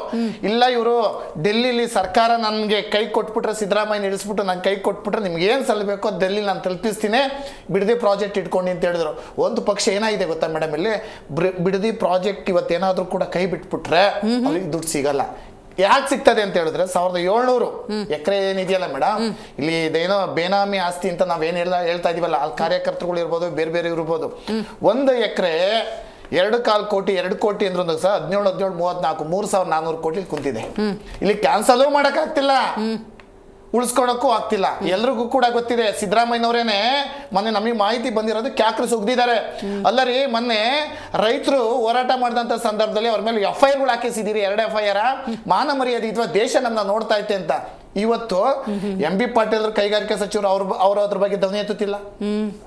ಏನು ನಮ್ಮ ಬಿ ಕೆ ಪ್ರಸಾದ್ ಅವರು ಅದ್ರ ಬಗ್ಗೆ ಜಾಸ್ತಿ ಧ್ವನಿ ಎತ್ತುತ್ತಿರಲಿಲ್ಲ. ಮಾತಿತ್ರ RSS ನ ಬೆಳಿಗ್ಗೆ ಎದ್ದು ಬ್ಯಾಟು ಬಾಲ್ ಆಡ್ತಾ ಇದ್ದಾರೆ. ನಮ್ಮ ಯಾರೋ ಸರ್ ನಮ್ಮ ಯಾರೋ ಪ್ರಿಯಾಂಕಾ ಖರ್ಗೆ ಹೋಮ್ ಮಿನಿಸ್ಟರ್ ಅವ್ರ ಅದ್ರ ಬಗ್ಗೆ ಮಾತಾಡ್ತಾ ಇರೋದು ಯಾರು? ನಮ್ಮ ಮಾಗಡಿಯ ಬಾಲಣ್ಣ, ಕನಕಪುರದ ಶಿವಕುಮಾರಣ್ಣ, ಇವರಿಬ್ಬರೇ ಮಾತಾಡ್ತಾ ಇರೋದು. ಇಲ್ಲಿ ಇರೋದು ನಿಜವಾದ್ದು. ಸೊ ಹಾಗಾಗಿ ದಯವಿಟ್ಟು ನಾನು SC ಬಾಲಕೃಷ್ಣ ಅವರೇ ಅರ್ಥ ಮಾಡ್ಕೊಳ್ಳಿ, ಅಧಿಕಾರ ಬರುತ್ತೆ ಹೋಗುತ್ತೆ. ನೀವು ಕೂಡ ನನಗೆ ಗೊತ್ತಿದೆ, ತಾವರೆಕೆರೆ ಅಕ್ಕಪಕ್ಕ ಕನ್ವರ್ಷನ್ಸ್ಗೆಲ್ಲ ಅಪ್ಲೈ ಮಾಡಿದ್ರೆ ಲೇಔಟ್ ಮಾಡಿರಿ, ಮಾರ್ಕೊಳ್ಳಿ, ಅಲ್ಲಿ ದುಡ್ಡು ಮಾಡ್ಕೊಳ್ಳಿ. ದಯಮಾಡಿ ಒಮ್ಮೆ ಮತ್ತು ಮಗದೊಮ್ಮೆ ನಾನು ಕೇಳ್ಕೊಂತಾ ಇದ್ದೀನಿ. ನಾನು ಕೂಡ ಮಾಗಡಿ ವಿಧಾನಸಭಾ ಕ್ಷೇತ್ರದವನೇ, ನಾನು ಕುದೂರವನೇ. ನನಗೆ ಗೊತ್ತಿದೆ ನೀವು ಯಾವ ರೀತಿ ಅಭಿವೃದ್ಧಿ ಮಾಡ್ತಾ ಇದ್ದೀರಾ, ಹೆಂಗೆ ಮಾಡ್ತಾ ಇದ್ದೀರಾ. ಹಿಂದೆ ಕುಮಾರಣ್ಣ ಅವ್ರ ಜೊತೆ ಇದ್ರಾಗ ಇಂದ್ರ ಚಂದ್ರ ಹೆಂಗೆ ನೀವು ಅಟ್ಟಕ್ಕೇರಿಸಿದ್ರ ಅನ್ನೋದು ಕೂಡ ನನಗೆ ಗೊತ್ತಿದೆ. ದಯಮಾಡಿ ಒಮ್ಮೆ ಮತ್ತು ಮಗದೊಮ್ಮೆ ನಾನು ಕೇಳ್ಕೊಂತಾ ಇದ್ದೀನಿ, ದಯವಿಟ್ಟು ನೀವು ಪ್ರತಿಷ್ಠೆಗೋ ಏನೋ ನನಗೊಂದು ಲಾಭ ಆಗುತ್ತೆ ಮತ್ತೊಂದಾಗುತ್ತೆ ಅನ್ನೋದು ಬೇಡ. ನಿಜ ಲಾಭ ಆಗುತ್ತೆ, 3,6 ಸಾವಿರ ಕೋಟಿ ಆಗ್ಬೋದು. ಆ 3,6 ಸಾವಿರ ಕೋಟಿಗೋಸ್ಕರ ನೀವು ರೈತರು ಜೀವನನ ನೀವು ಹಾಳು ಮಾಡಬೇಡಿ ಅಂತ ನಾನು ಕಳಕಳಿಯಿಂದ ಮನವಿ ಮಾಡ್ಕೊಂತಾ ಇದ್ದೀನಿ. ಇರ್ಷದ್ ಅವರೇ, ಕಾಂಗ್ರೆಸ್ ವಕ್ತಾರರು ಮಾತಾಡಬೇಕಾದ್ರೆ ಅದೆಲ್ಲ ಅಧಿಕಾರಿ ಮಟ್ಟದಲ್ಲಿ ಆಗಿರುವಂಥದ್ದು ಸರ್ವೆ ಕಾರ್ಯ ಮತ್ತೊಂದು ಅಂತ ಹೇಳಿದ್ರು. ಮುಖ್ಯಮಂತ್ರಿ ಗಮನಕ್ಕೆ ಬರದೇ ಇದೆಲ್ಲ ಆಗ್ಬಿಡತ್ತಾ ಮೇಡಮ್? ಇದೊಂದು ಹೇಳ್ಬಿಡ್ತೀನಿ ಸರ್ ಮುಂದಕ್ಕೆ ಕೊರ್ಸಿ. ಸರ್ ಹೇಳ್ದಾಗೆ ಅವತ್ತು ಪ್ರೆಸ್ ಮೀಟ್ ಮಾಡ್ತಾ ಇದ್ದಾರೆ. ಇಲ್ಲ ನಾನು ಇನ್ನು 2 ತಿಂಗಳು ಒಳಗಡೆ ಒಂದು ಸಮಿತಿ ನೇಮಕ ಮಾಡ್ತೀನಿ ಅಂತ. ಆ ಸಮಿತಿಲಿ ಯಾರೋ ಒಂದು ಚಾನಲ್ ಅವ್ರು ಕೇಳ್ತಾರೆ SC ಬಾಲಕೃಷ್ಣ ಅವರ. ಆ ಸಮಿತಿಲಿ ಯಾರ್ಯಾರು ಇರ್ತಾರೆ ಅಂದ್ರೆ SC ಬಾಲಕೃಷ್ಣ ಅವ್ರಿಗೆ ಗೊತ್ತಿಲ್ಲ. ಸೊ ಹಾಗಾಗಿ ಇಲ್ಲಿ ಸಮಿತಿ ಮಾಡೋದು ಮತ್ತೊಂದು ಮಾಡೋದು, ಇನ್ನು ಹತ್ತಂಗ್ ಮಾಡೋದು, ನಾನು ಸತ್ತಂಗ್ ಮಾಡೋದೆಲ್ಲ ನಮಗೆ ಗೊತ್ತಿದೆ. ಇಲ್ಲಿ ಪ್ರೆಸ್ ಮೀಟ್ ಮಾಡ್ತಾ ಇದ್ದಾರೆ ಸರ್, 2 ಅವರಲ್ಲಿ ಅಧಿಸೂಚನೆ ಹೊರಡಿಸಿದ್ದಾರೆ. ಏನಿದು ಅಧಿಕಾರಿ ಮಟ್ಟದಲ್ಲಿ? ಮೇಡಮ್, ಅಧಿಕಾರಿ ಮಟ್ಟದಲ್ಲಿ CM ಗಮನಕ್ಕಿಲ್ಲದ ಏನೂ ಆಗಲ್ಲ ಮೇಡಮ್. ಕರ್ನಾಟಕದಲ್ಲಿ ಇವತ್ತು ಎಲ್ಲೋ ಒಂದ್ ಕಡೆ ನಾವು ಸಿದ್ದರಾಮಯ್ಯ ಅವ್ರಿಗೆ ಮಿಸ್ ಮಾಡ್ಕೊಳ್ತಾ ಇದೀವಿ ಮೇಡಮ್. ಏನಕ್ಕಂದ್ರೆ ನರೇಂದ್ರ ಮೋದಿ ಅವ್ರಿಗೂ DK ಶಿವಕುಮಾರ್ಗೆ ಏನು ವ್ಯತ್ಯಾಸನೇ ಇಲ್ಲ. ಅವರು ಅದೇ ತರ ಆಡೋದು. ರೈತರು ಏನಾದ್ರು ಹೇಳಿದ್ರೆ ನರೇಂದ್ರ ಮೋದಿನೂ ಇದೇ ತರ ಆಡಿದ್ದು. ಪ್ರತಿಭಟನೆ ನಡೀತು ಡೆಲ್ಲಿಯಲ್ಲಿ. 1 ವರ್ಷ ಹೋಗಿ ಕೂತ್ಕೊಂಡಿದ್ರು, ಯಾವುದೇ ಕಾರಣಕ್ಕೆ ಏನು ಕೇಳಕ್ಕೆ ರೆಡಿ ಇರಲಿಲ್ಲ. ಸೇಮ್ ವರ್ತನೆ ಇವರು DK ಶಿವಕುಮಾರ್ ಅವ್ರು ಮಾಡಕ್ ಹೊಟ್ಟಿದ್ದಾರೆ ಮೇಡಮ್. ಅಟ್ಲೀಸ್ಟ್ ರೈತರು ಏನ್ ಹೇಳ್ತಾ ಇದಾರೆ, ನಮ್ ಭೂಮಿ ಕೊಡಲ್ಲ ಅಂದ್ರೆ ಬಿಟ್ಬಿಡ್ಬೇಕು, ಬೇರೆ ಕಡೆ ಮಾಡಿ. ಎಷ್ಟೋ ಜಾಗಗಳಲ್ಲಿ ನಾಯಿಗಳು ಇಲ್ಲ ಅಲ್ಲಿ ಓಡಾಡಕ್ಕೆ. ಅಂತ ಜಾಗದಲ್ಲಿ ನೀವು ವಿಷನ್ CM ಇದ್ರೆ ಹೋಗಿ ಅಲ್ಲಿ ಕೆಲಸ ಮಾಡಿ ತೋರಿಸಿ. ದುಬೈ ಒಂದ್ ಕಾಲದಲ್ಲಿ ಏನೂ ಇರಲಿಲ್ಲ, ಬರೀ ಮಣ್ಣಿತ್ತು ಮೇಡಮ್. ಅಲ್ಲಿ ವಿಷನ್ ಒಂದು ಲೀಡರ್ ಇದ್ದಿದ್ದಕ್ಕೆ ಇವತ್ತು ಇಡೀ ಪ್ರಪಂಚ ಅಲ್ಲಿ ಹೋಗ್ತಾ ಇದೆ. ಆ ತರ ಕರ್ಕೊಂಡ್ ಬನ್ನಿ. ಆ ಥರ ಮಾಡಕ್ ಶಕ್ತಿ ಇಲ್ಲ ಇವ್ರಿಗೆ. ಬರೀ ರಾಜಕೀಯ ಮಾಡ್ಬೇಕು, ದುಡ್ಡು ಮಾಡ್ಬೇಕು, ರಿಯಲ್ ಎಸ್ಟೇಟ್ ಮಾಡಬೇಕು. ಇವ್ರು ಯಾವತ್ತು CM ಆದ್ರೂ ಆವತ್ತೇ ನಾವು ಹೇಳಿದ್ವಿ, ನಮ್ಮ ಕರ್ನಾಟಕಕ್ಕೆ ಒಂದು ದುರಂತ ಇದು, ರಿಯಲ್ ಎಸ್ಟೇಟ್ CM ಬಂದ್ಬಿಟ್ಟಿದಾರಂತ. ಇವಾಗ ಜನ ನೋಡ್ತಾ ಇದಾರೆ. ಇವತ್ತು ಸಿದ್ದರಾಮಯ್ಯ ಅವ್ರು ಇರ್ತಾ ಇದ್ರೆ ಎಲ್ಲೋ ಒಂದ್ ಕಡೆ ಈ ಪ್ರಾಜೆಕ್ಟ್ ಕೈನೇ ಬಿಡ್ತಾ ಇದ್ರು ಮೇಡಮ್. ಅಂದ್ರೆ ಸಿದ್ದರಾಮಯ್ಯ 3 ವರ್ಷ ಇದ್ದಿದ್ರಿಂದಾಗಿ ಆ ಪ್ರಾಜೆಕ್ಟ್ ಮೂವ್ ಆಗಿರ್ಲಿಲ್ಲ. ಹೌದು ಮೇಡಮ್. ಅದಕ್ಕೆ ಏನಕ್ಕಂದ್ರೆ ಅವರು ನಿಜವಾಗ್ಲೂ ರೈತರ ಪರವಾಗಿ ಕೆಲಸ ಮಾಡ್ತಾ ಇದ್ದಿದ್ದು CM. ಇವ್ರು ರೈತರ ಪರವಾಗಿಲ್ಲ, ಇವ್ರು ರಿಯಲ್ ಎಸ್ಟೇಟ್ ಪರವಾಗಿರೋ CM. ಇವರು ಸಂದರ್ಭದಲ್ಲಿ ಇವ್ರಿಗೆ ರೈತರ ಬಗ್ಗೆ ಏನು ಈ ಕಾಳಜಿನೇ ಇಲ್ಲ ಮೇಡಮ್. ಎಷ್ಟು ಈಸಿಯಾಗಿ ಹೇಳ್ತಾರೆ ನೋಡಿ, ಏನಾದ್ರೂ ಮಾಡ್ಕೊಳ್ಳಿ, ಅವ್ರ ಕೆಲಸ ಮಾಡ್ಲಿ, ನನ್ ಪಡಾಗ ನಾನ್ ಕೆಲಸ ಮಾಡ್ತೀನಿ ಅಂದ್ರೆ ಇದು ಯಾವ ತರ ಹಿಟ್ಲರ್ ರೂಲ್ ನಡೀತಾ ಇದೆಯಾ? ರೈಟ್. ಪದ್ಮಪ್ರಸಾದ್ ಅವ್ರು ಮಾತಾಡ್ಬೇಕಾದ್ರೆ ಹೇಳಿದ್ರು, ನೀವು ಗಮನಿಸಿದ್ರಿ ಅಂತ ಅನ್ಸುತ್ತೆ, ನಿಮ್ಮ ಅವಧಿಯಲ್ಲಿ ನಿಮ್ಗೂ ಅವಕಾಶ ಇತ್ತು, ಇವ್ರಿಗೂ ಅವಕಾಶ ಇತ್ತು, ಎಲ್ಲ ಸರಿ ಮಾಡ್ಬಿಟ್ಟಿದ್ರಿ, ಪ್ರಮೇಯನೇ ಬರ್ತಿರ್ಲಿಲ್ಲ ಅಂತ ಹೇಳಿ. ಮೇಡಮ್, ಅವತ್ತಿನ ದಿನ ಮಾನ್ಯ ಕುಮಾರಸ್ವಾಮಿ ಅವರು ಮಾಡಿದಂಥದ್ದು projects the global tender. Projects global tender ಆಯ್ತೇ ಹೊರತು ಜಮೀನ್ ಗ್ಲೋಬಲ್ ಟೆಂಡರ್ ಆಗಿಲ್ಲ. ಇದು ಸ್ಪಷ್ಟವಾಗಿ ಹೇಳಿರುವಂತದ್ದು. ಯಾವಾಗ ವಿರೋಧ ಬಂತೋ ವಿರೋಧ ನಿಲ್ಲಿಸಿದ್ದಾರೆ ಪ್ರಾಜೆಕ್ಟ್, ಅಲ್ಲಿಗಿದಾಯ್ತು. ಆದ್ರೆ ನೀವು ಬಂದ ತರಾತುರಿಯಲ್ಲಿ ಕಳೆದ 1 ತಿಂಗಳ 1.5 ತಿಂಗಳ ಅವಧಿಯಲ್ಲಿ ಅದು ಆಗದಂತ ಇದೊಂದು ಕ್ಷಿಪ್ರಗತಿ ನಡೆದಂತದ್ದು ಯಾವ್ದಾರಿತ್ತು? 491 ದಿನದ ಯಾವುದು ರೈತರ ಹೋರಾಟಕ್ಕೆ ಮನ್ನಣೆಗೊಳ್ಳದೆ ಮೇಡಮ್, ನಾ ಇವಾಗ ಕೇಳ್ತಾ ಇದ್ದೀನಿ ಅದಲ್ಲಿ ಇವ್ರು ಹೇಳ್ತಾ ಇದಾರಲ್ಲ, ಅವರ ಪಾಪದ ಕೂಸು ಅಂತ. ಬೇರೆಯವರ ಪಾಪದ ಕೂಸಿಗೆ ನೀವು ಯಾಕೆ ಜನಕರಾಗ್ತಾ ಇದ್ದೀರಾ? ಬೇರೆಯವರ ಕುಮಾರಸ್ವಾಮಿ ಅವರ ಪಾಪದ ಕೂಸಿಗೆ ನೀವೇ ಅಪ್ಪ ಆಗ್ತಾ ಇದ್ದೀರಾ, ಜನಕ ಆಗ್ತಾ ಇದ್ದೀರಾ? ಹೇಳ್ಬೇಕಲ್ಲ ಜನರಿಗೆ. ಅದಕ್ಕಲ್ಲಿ ನಾನು ಹೇಳ್ತಾ ಇರೋದು, ಸ್ಪಷ್ಟವಾದ ನಿರ್ಧಾರ ತಗೊಳ್ಳಿ. ನೀವು ಇಲ್ಲ ಅಧಿಸೂಚನೆ ಹೊಡಿಸ್ತೀರಾ, ಇಲ್ಲ ಅದೇನೋ ಸಮಿತಿ ಮಾಡ್ತೀನಿ ಅಂತಲ್ಲ ಮೇಡಮ್. ಸಮಿತಿ ಕಣ್ಣೊರೆಸುವ ತಂತ್ರ. ಯಾವಾಗ ಮಾನ್ಯ ಮಾಜಿ ಪ್ರಧಾನಿ ಮಂತ್ರಿಗಳಾದ ದೇವೇಗೌಡರು ಬಂದು ಗಾಂಧಿ ಪ್ರತಿಮೆ ಬಳಿ ಕೊಡಿಸ್ತೀನಿ ಅಂತ ಹೇಳ್ತಾರೋ, ಯಾವಾಗ ಯಡಿಯೂರಪ್ಪನವರ ಫ್ರೀಡಂ ಪಾರ್ಕ್ ನಲ್ಲಿ ನಾನು ಈ ಹೋರಾಟಕ್ಕೆ ಧುಮುಕ್ತೀನಿ, ರೈತರ ಹಿತರಕ್ಷಣೆ ನಿಮಿತ್ತ ಅಂತನೋ, ಅವತ್ತು ಬಂದ್ಬಿಟ್ಟು ಇದ್ರೆ ಸಮಿತಿ. ಏನ್ ಸಮಿತಿ ಮೇಡಮ್? ಬಹಳ ಬೇಸರ ಆಗುತ್ತೆ ಇದು. ಕುಮಾರ್ ಗೌಡ್ರೆ, ದೇವೇಗೌಡ್ರೆ ಬರ್ಬೇಕಾಯ್ತು, ಯಡಿಯೂರಪ್ಪನವರೇ ಬರ್ಬೇಕಾಯ್ತು. ಯಾಕೆ ಈ ನಿಮ್ಮ ಬಿಜೆಪಿ ಮತ್ತು JDS ನಲ್ಲಿ ಅಂತ ಇಚ್ಛಾಶಕ್ತಿ ಇಲ್ವಾ, ಅಷ್ಟು ಸಾಮರ್ಥ್ಯ ಇಲ್ವಾ? ನೀವು ತಿಳ್ಕೊಬೇಕಾಗುತ್ತೆ. ರಾಜ್ಯ ಕಂಡಂತ ಒಂದು ಇತಿಹಾಸದಲ್ಲಿ ರೈತ ಪರವಾಗಿ ಅಂತ ಅನ್ಬಿಟ್ಟು ಕಳೆದ 50-60 ವರ್ಷದಿಂದ ಹೋರಾಟ ಮಾಡ್ಕೊಂಡು ಬಂದಿದ್ದಂತ ಅಗ್ರಗಣ್ಯ ಹೆಸರಲ್ಲಿ ಈ ಎಡೆ ಹೆಸರೇ ಮುಂಚೂಣಿಯಲ್ಲಿ ಬರುವಂತದ್ದು. ವಾಸ್ತವ ಮುಂಚೂಣಿಯಲ್ಲಿ ಬರುವಂತ. ಯಾಕಂದ್ರೆ ಅವ್ರು ಈ ವಯಸ್ಸಲ್ಲೂ ಹೋರಾಡೋ ಪರಿಸ್ಥಿತಿ ತಂದಿದ್ದೀರಲ್ಲ ನೀವುಗಳು. ಇವ್ರು ಹೇಳ್ತಾರಲ್ಲ, ದಪ್ಪ ಚರ್ಮದ ಸರ್ಕಾರ ಅಂತ ವಿಶ್ವಾಸತಿ ಹೇಳ್ತೀವಿ. ಈ ದಪ್ಪದ ಚರ್ಮದ ಸರ್ಕಾರಕ್ಕೆ ಏನ್ ಮಾಡ್ಬೇಕಾಗತ್ತೆ, ಇದನ್ನೇ ಮಾಡ್ಬೇಕಾಗತ್ತೆ. ಯಾಕಂದ್ರೆ ಯಾವಾಗ ಎಂತಾರೆ ಯಡಿಯೂರಪ್ಪ ಗುಡುಗಿದರೆ ವಿಧಾನಸಭೆ ನಡಗಬಹುದು ಅಂತ, ಯಾವಾಗ ದೇವೇಗೌಡರು ಬಂದಾಗ ನಡಗಿದಂತ ಇವತ್ತು ಅವ್ರ ಕಾಲ್ ನಡುಕ್ತಾ ಇತ್ತು ಇವತ್ತು. ಅದಕ್ಕೆ ಇವತ್ತು ಕಾಲ ಅಂದ್ರೆ ಬೀಸೋ ದೊಣ್ಣೆಯನ್ನ ತಪ್ಪಿಸಿಕೊಂಡ್ರೆ 1000 ವರ್ಷ ಆಯ್ಸು ಇನ್ನೊಂದು ಹೇಳಿದ್ರು ಡಿ.ಕೆ. ಶಿವಕುಮಾರ್ ಅವರು, ಪ್ರಾಜೆಕ್ಟ್ ಕೈ ಬಿಟ್ಟಿಲ್ಲ ಮೇಡಮ್. ಅದಕ್ಕೇನೆ ಪ್ರಾಜೆಕ್ಟ್ ಕೈ ಬಿಟ್ಟಿಲ್ಲ ಅಂದ್ರೆ ಯಾಕೆ ಪ್ರಾಜೆಕ್ಟ್ ಕೈ ಬಿಟ್ಟಿಲ್ಲ? ಋಣ ಸಂದಾಯ, ಇದು ಋಣ ಸಂದಾಯ ಮಾಡುವಂತದ್ದು. ಯಾವುದೋ ಒಂದು ಕುಟುಂಬಕ್ಕೆ ಯಾವುದೋ ಒಂದು ನಿಮಗೆ ರಾಜಕೀಯ ಸ್ಥಾನಮಾನ ಹೇಳಿದ್ರಲ್ಲ ಮೇಡಮ್, ಅದಲ್ಲಿ ಒದ್ದೆ ಅದೇನೋ ಕಿತ್ಕೊಂಡ್ರು ಅಂತ ಅನ್ಬಿಟ್ಟು ಬರೀ ಒಂದು ತಿಂಗಳಲ್ಲೇ ಮೇಡಮ್ ಒಬ್ಬ ಜವಾಬ್ದಾರಿತ ಸಿಎಂ ಆಗಿ ಬನ್ನಿ ನನಗೆ ಪೊರ್ಕೆ ನೋಡಿರಿ, ಬನ್ನಿ ನನಗೆ ಪೊರ್ಕೆ ನೋಡಿರಿ, ಇದು ಒಬ್ಬ ಜವಾಬ್ದಾರಿತ ಸಿಎಂ ಆಗಿ ಹೇಳೋ ಮಾತಂತ ಮೇಡಮ್. ಅಲ್ಲಿ ನನಗೆ ಮೊಟ್ಟೆ ಹೊಡಿಬಹುದು, ಕಲ್ಲು ಹೊಡಿಬಹುದು, ಅಂದ್ರೆ ಯಾರ ಮನಸ್ಸಲ್ಲಿ ಉಳುಕಿರುತ್ತೋ ಇದನ್ನೆಲ್ಲ ಮಾಡಿಸ್ಕೊಳ್ಳುವಂತ ಶಕ್ತಿನೂ ಇರುತ್ತೆ. ಜೈಲಿಗೆ ಹಾಕೋದಕ್ಕೆ ಷಡ್ಯಂತ್ರ ಹೋಗ್ ಬಂದವ್ರಿಗೆ ಏನೂ ಆಗಲ್ವಲ್ಲ ಮೇಡಮ್. ಅವ್ರಿಗೆ ಏನಾದ್ರು ಮಾನ ಮರ್ಯಾದೆ ಬೇರೆ ಎಲ್ಲ ಇದ್ರೆ ಅದೊಬ್ಬ ರಾಜಕಾರಣಿಗೆ ಇರುತ್ತೆ ಅದಲ್ಲಿ. ಆದ್ರೆ ನಾವು ಕೇಳ್ತಾ ಇರೋದು ಏನಂದ್ರೆ, ನೀವು ಇಷ್ಟೆಲ್ಲ ರೈತರ ಬಗ್ಗೆ ಮಾತಾಡ್ತಿರಲ್ಲ, ಅವ್ರ ಜೊತೆ ಕುತ್ಕೊಂಡು ಮಾತಾಡಕ್ಕೆ ಆ ಕ್ಷೇತ್ರದಲ್ಲಿ ನೀನು ಆ ಜಿಲ್ಲೆಯವನೇ ಅಲ್ಲವಪ್ಪ, ನೀನು ಮುಖ್ಯಮಂತ್ರಿ ಆ ಜಿಲ್ಲೆ ಅಂತಾನೆ ನೀನಲ್ಲಿ. ನಾನು ಕೆಂಪೇಗೌಡನ ಮಗ, ಅಲ್ಲಿರೋರು ಅಲ್ವಾ ರೈತರ ಮಕ್ಕಳೇ ತಾನೆ, ಅವ್ರ ಮಾತನ್ನ ಕೇಳಂತ ನೀವು ಶಕ್ತಿ ಇಲ್ವಲ್ಲ ನೀಗಲ್ಲಿ. ರೈಟ್ ಕೇಳ್ಬೇಕವತ್ತು. ಓಕೆ ಪದ್ಮಪ್ರಸಾದ್ ಅವರೇ, ನೀವು ಹೇಳಬೇಕು ನೋಡಿ, ಎಷ್ಟು ಆಕ್ರೋಶ ಬಂದಿದೆ ಅನ್ನೋದು ನಿಮ್ಗೆ ಅರ್ಥ ಆಗ್ತಾ ಇದೆ. ಅಭಿವೃದ್ಧಿಯನ್ನು ಇವ್ರು ಯಾರು ಬೇಡ ಅಂತಿಲ್ಲ, ಆದ್ರೆ ಫಲವತ್ತಾದ ಭೂಮಿಯಲ್ಲಿ ರೈತರ ಭೂಮಿ ಕಿತ್ಕೊಂಡು ನೀವು ಏನ್ ಸಾಧನೆ ಮಾಡ್ತೀರಿ ಅಂತ. ಯಾಕಂದ್ರೆ ಸಮಿತಿಗೆ 2 ತಿಂಗಳು, ರಿಪೋರ್ಟ್ ಬರೋಕ್ಕೆ 2 ತಿಂಗಳು, ಆಮೇಲೆ ನೀವು ಅನುಷ್ಠಾನಕ್ಕೆ ತರ್ತಿರೋ ಇಲ್ವೋ ಅಂತ ಕ್ಲಾರಿಟಿ ತಗೊಳಕ್ಕೆ 2 ತಿಂಗಳು ಅಂದ್ರೆ ಪ್ರಾಜೆಕ್ಟ್ ಕೈ ಬಿಟ್ಟಿಲ್ಲ, ಪೋಸ್ಟ್ಪೋನ್ ಮಾಡ್ತಾ ಇದ್ರಿ. ಅದರರ್ಥ ಬೀಸೋ ದೊಣ್ಣೆಯಿಂದ ತಪ್ಪಿಸ್ಕೊಂಡ್ರೆ 100 ವರ್ಷ ಆಯಸ್ಸು ಅಂತಾನಾ? ತಾವು ಆಗ್ಲೇ ಹೇಳಿದ್ರಿ ಮೇಡಮ್, ಯಾಕೆ ಈ ಹೋರಾಟಕ್ಕೆ ದೇವೇಗೌಡರೇ ಬರ್ಬೇಕಾಯ್ತು, ಯಾಕೆ ಯಡಿಯೂರಪ್ಪರೇ ಬರ್ಬೇಕಾಯ್ತು ಅಂತ ಬಹಳ ಉತ್ತಮವಾಗಿ ಕೇಳಿದ್ರಿ ಅವರಿಗೆ. ಯಾಕೆ ಅಂತ ನಾನು ಹೇಳ್ತೀನಿ. ಅಲ್ಲಿ ಏನು ಅಶ್ವತ್ಥ ನಾರಾಯಣ ಇನ್ಚಾರ್ಜ್ ಮಿನಿಸ್ಟರ್ ಇದ್ರು, ಅಥವಾ ಅಶೋಕ್ ಇದ್ರು, ಅಶೋಕ್ ಇದ್ರು, ಇವ್ರು ಯಾಕೆ ಹೋರಾಟ ಮಾಡ್ಲಿಲ್ಲ ಅಂತ ಹೇಳಿದ್ರೆ, ಇವರೆಲ್ಲ ಅದರಲ್ಲಿ ಪಾಲುದಾರರು, ಒಂದಲ್ಲ ಒಂದು ರೀತಿಯಲ್ಲಿ ಪಾಲುದಾರರು. ಅದಕ್ಕೋಸ್ಕರ ಈ ಪ್ರಾಜೆಕ್ಟ್ ಬಂದಾಗ ಇವ್ರ ಸರ್ಕಾರದಲ್ಲಿ ಅಶೋಕ್ ಅವ್ರನ್ನು ನೋಡ್ದೆ ನಾನು. ಇದು ಹೆಂಗಾಯ್ತು? ಅಲ್ಲ, ನಾನು ಆಡ್ ಆನ್ ಮಾಡಿ ಜೂಮ್ ಅಲ್ಲಿ ಇರುವಾಗ ಮಾತಾಡ್ಲಿಕ್ಕೆ ಬಿಡಿ ದಯವಿಟ್ಟು. ಇಲ್ಲ ಜೂಮ್ ಅಲ್ಲಿ ಇದ್ರೆ ಏನಂದ್ರೆ ಏನೋ ಮಾತಾಡಕ್ ಆಗಲ್ಲ, ಆಯ್ತಾ? ಇರೋ ವಿಷಯ ಕರೆಕ್ಟ್ ಆಗಿ ಮಾತಾಡ್ಬೇಕಾಗತ್ತೆ. ತಿಪ್ಪೆ ಸಾರ್ಸೋ ಕೆಲಸ ಮಾಡಬಾರ್ದು. ಜೂಮ್ ಅಲ್ಲಿ ಇದ್ರೆ ತಿಪ್ಪೆ ಸಾರ್ಸೋ ಕೆಲಸ ಮಾಡಬಾರ್ದು. ಅಭಿಪ್ರಾಯ ಕೇಳಕ್ ಬಿಡಲ್ವಾ ನೀವು ಇಲ್ಲಿ? ಸರಿಯಾಗಿ ಉತ್ತರ ಕೊಡ್ರಿ. ತಿಪ್ಪೆ ಸಾರ್ಸೋ ಕೆಲಸ ಮಾಡಬೇಡಿ. ಯದುಕುಮಾರ್ ಕೊಡ್ರಿ ಒಂದು ನಿಮಿಷ. ಪದ್ಮಪ್ರಸಾದ್ ಅವರೇ, ಇಷ್ಟೇ ನಿಮ್ಗೆ ಯಾರು ಡಿಸ್ಟರ್ಬ್ ಮಾಡ್ತಾ ಇಲ್ಲ. ನೀವು ಹೇಳಿದಂತಹ ಉತ್ತರಕ್ಕೆ ಒಂದು ನನಗೆ ಇನ್ನೊಂದು ಬಂತು. ಮತ್ತೆ ಯಡಿಯೂರಪ್ಪನವ್ರು ಇದ್ರೆ ಅದೇ, ಅಶೋಕ್ ಅವ್ರು ಇದ್ರಲ್ಲ, ಅದ್ಯಾವ ಕಾರಣಕ್ಕೆ ಅಂತ. ಸರಿ, ನನ್ಗೊಂದು ನಿಮಿಷ ನನ್ನನ್ನು ಪೂರ್ಣಗೊಳಿಸ್ಲಿಕ್ಕೆ ಬಿಡಿ ಮೇಡಮ್ ದಯವಿಟ್ಟು. ನಾನು ಕಟ್ಟಾದ್ರೆ ಇದಾಗುತ್ತೆ, ಆಮೇಲೆ ಮಾತಾಡ್ಲಿಕ್ಕೆ ಬರುದಿಲ್ಲ. ಆಯ್ತು, ಕಂಟಿನ್ಯೂ ಮಾಡಿ. ಸಮಯ ತುಂಬಾ ಕಡಿಮೆ ಇದೆ ಇವತ್ತು. ಸರಿ, ಆಗ್ಲೂ ಹಾಗೆ ಆಯ್ತು. ನಾವು ಅದು ವಿಷಯ ಹೇಳ್ತಾ ಇರುವಾಗ ಅಲ್ಲಿಂದ ಆಗ್ಬಿಡ್ತು, ಕೂಗಾಡ್ಬಿಡ್ತೀವಿ. ಹೇಳ್ಬೇಕು ಸರ್, ಟು ದಿ ಪಾಯಿಂಟ್ ಹೇಳ್ಬೇಕು, ಅವಾಗ ಈಸಿ ಆಗುತ್ತೆ. ಕುತ್ಕೊಂಡ್ರೆ ಆಗಲ್ಲ, ಟೈಮ್ ಕಮ್ಮಿ ಇದೆ. ಅದೇ ಬಾಲಕೃಷ್ಣ ಬಂದು 2006ರಲ್ಲಿ ಇದೇ ಬಿಡ್ದಿನ ಹಸಿರು ಮಲೆನಾಡು ಅಂತ ಹೇಳಿದಂತ ಇವತ್ತೇನ್ ಹೇಳ್ತಾ ಇದಾರೆ? ಇದೇ ಬಾಲಕೃಷ್ಣ 2006ರಲ್ಲಿ ಏನು ಕುಮಾರಣ್ಣವರು ರೆಡ್ ಝೋನ್ ಮಾಡಿದ್ರು, ಅದು ಮಾಡಿದ್ ಒಳ್ಳೇದು ಅಂತ ಬಹಳಷ್ಟು ಸಂದರ್ಭದಲ್ಲಿ ಹೇಳಿದ್ದಾರೆ. ಈಗ ಕಂಟಿನ್ಯೂಸ್ ಮಾತಾಡಿ. ಓಕೆ ಮೇಡಮ್ ಕೂಗಾಡಕ್ ಬಿಡಬೇಡಿ ನೀವು ಸುಳ್ಳು ಹೇಳೋದು ಬಿಡಬೇಡ್ರಿ. ಸುಳ್ಳು ಹೇಳಬೇಡ್ರಿ ನೀವು. ಅವ್ರೊಂದು 2 ನಿಮಿಷ ಮಾತಾಡ್ಲಿ. ಪದ್ಮಪುತ್ರ ಟಿವಿಯಲ್ಲಿ ಅವರೇ ನಾವು ಆಗ ಕ್ಷೇತ್ರದವರು, ನಾವು ರೈತರು, ಅದೆಲ್ಲ ಬೇಡ. ಡಿ.ಕೆ. ಶಿವಕುಮಾರ್ ಅವರು ಕೂಡ ರೈತರ ಅಂತ ಹೇಳಿದಾರಲ್ಲ. ಯಾವ್ದು ರೈತರಲ್ಲ? ಯಾವ ರೀತಿ ರೈತರು ಸರ್ ಅವರು? ಲುಲ್ಲುಮಾಲಲ್ಲಿ ರೈತರು ಅವರು. ರೈತರ ಮೇಲೆ ರೈತರು ಜಾಗ ಹೊಡಿತಾ ಇದ್ದಾರೆ. ಸಮಿತಿ ಅಂತಾರೆ ರೈತರವರು, ಒಂದ್ ಕಡೆ ಅಧಿಸೂಚನೆ ಮಾಡಿಸ್ತಾರೆ ಅವ್ರು ರೈತರವರು, ಒಂದ್ ಕಡೆ ಕಬಡ್ಡಿಕೆ ಮಾಡ್ತಾರೆ ರೈತರ.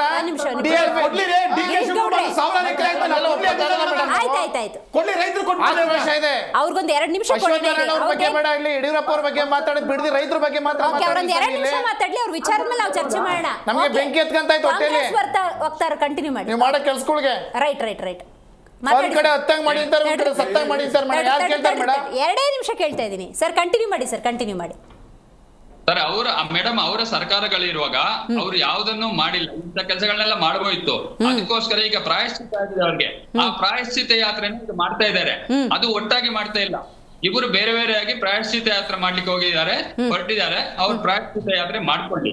ನಾವು ಯಾವತ್ತೂ ರೈತರ ಪರ ಇದ್ದೀವಿ, ಯಾವುದೇ ಇದಿಲ್ಲ.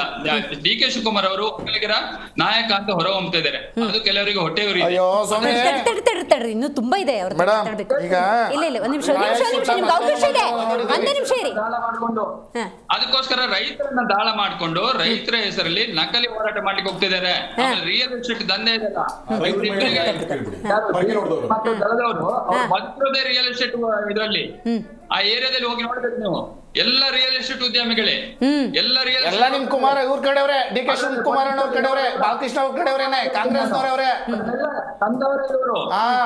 ಪಾಪದಕೋಶ ಹೇಳ್ತಾರಲ್ಲ, ನೀವ್ಯಾಕೆ ಜನಕ್ಕೆ ನಾವಲ್ಲ. ಪಾಪದಕೋಶ ತಂದಿರೋದನ್ನ ಅನಾಥವಾಗಿ ಬಿಟ್ಟು ಹೋಗ್ತಾ ಇದ್ದಾರೆ. ಕೂಸು ತರೋದು ಯಾಕೆ? ಅಲ್ಲ ಸರ್, ಆ ಪಾಪದ ಕೂಸು ನೀವ್ಯಾಕೆ ದತ್ತು ತಗೊಳ್ತಾ ಇದ್ದೀರಿ? ಅದು ಬೇಡ ಅಂತ ಹೇಳ್ತಾ ಇದ್ದೀನಿ. ಸೇಮ್ ಟೈಮ್ ಸರ್, ಒಳ್ಳೆ ಪಾಯಿಂಟ್ ನೀವು ರೈಸ್ ಮಾಡಿದ್ರೆ ನಂಗೆ ಬಹಳ ಖುಷಿ ಆಯ್ತು. ಆರ್ ಅಶೋಕ್ ಅವರು ಪಾಲುದಾರರಲ್ವಾ? ಪಾಲ್ ಕೊಡೋರು ಯಾರು? ಡಿ ಕೆ ಶಿವಕುಮಾರ್ ಅವರ. ಎಷ್ಟು ಪಾಲ್ ಕೊಡ್ತಾರೆ? ದುಡ್ಡು ಹಂಚೋದು ಯಾರು? ಕ್ಲಾರಿಟಿ ಕೊಡಿ. DLF ಕಂಪನಿಗೆ ಹಿಂದೆ ದುಡ್ಡು ಕೊಟ್ಟಿದಾರಲ್ಲ, ಅದರಲ್ಲಿ DLF ಕಂಪನಿಯ ಮೂಲ ಸಂಸ್ಥಾಪಕ ಅಧ್ಯಕ್ಷ ಯಾರು? ಮೂಲ ಯಾರು?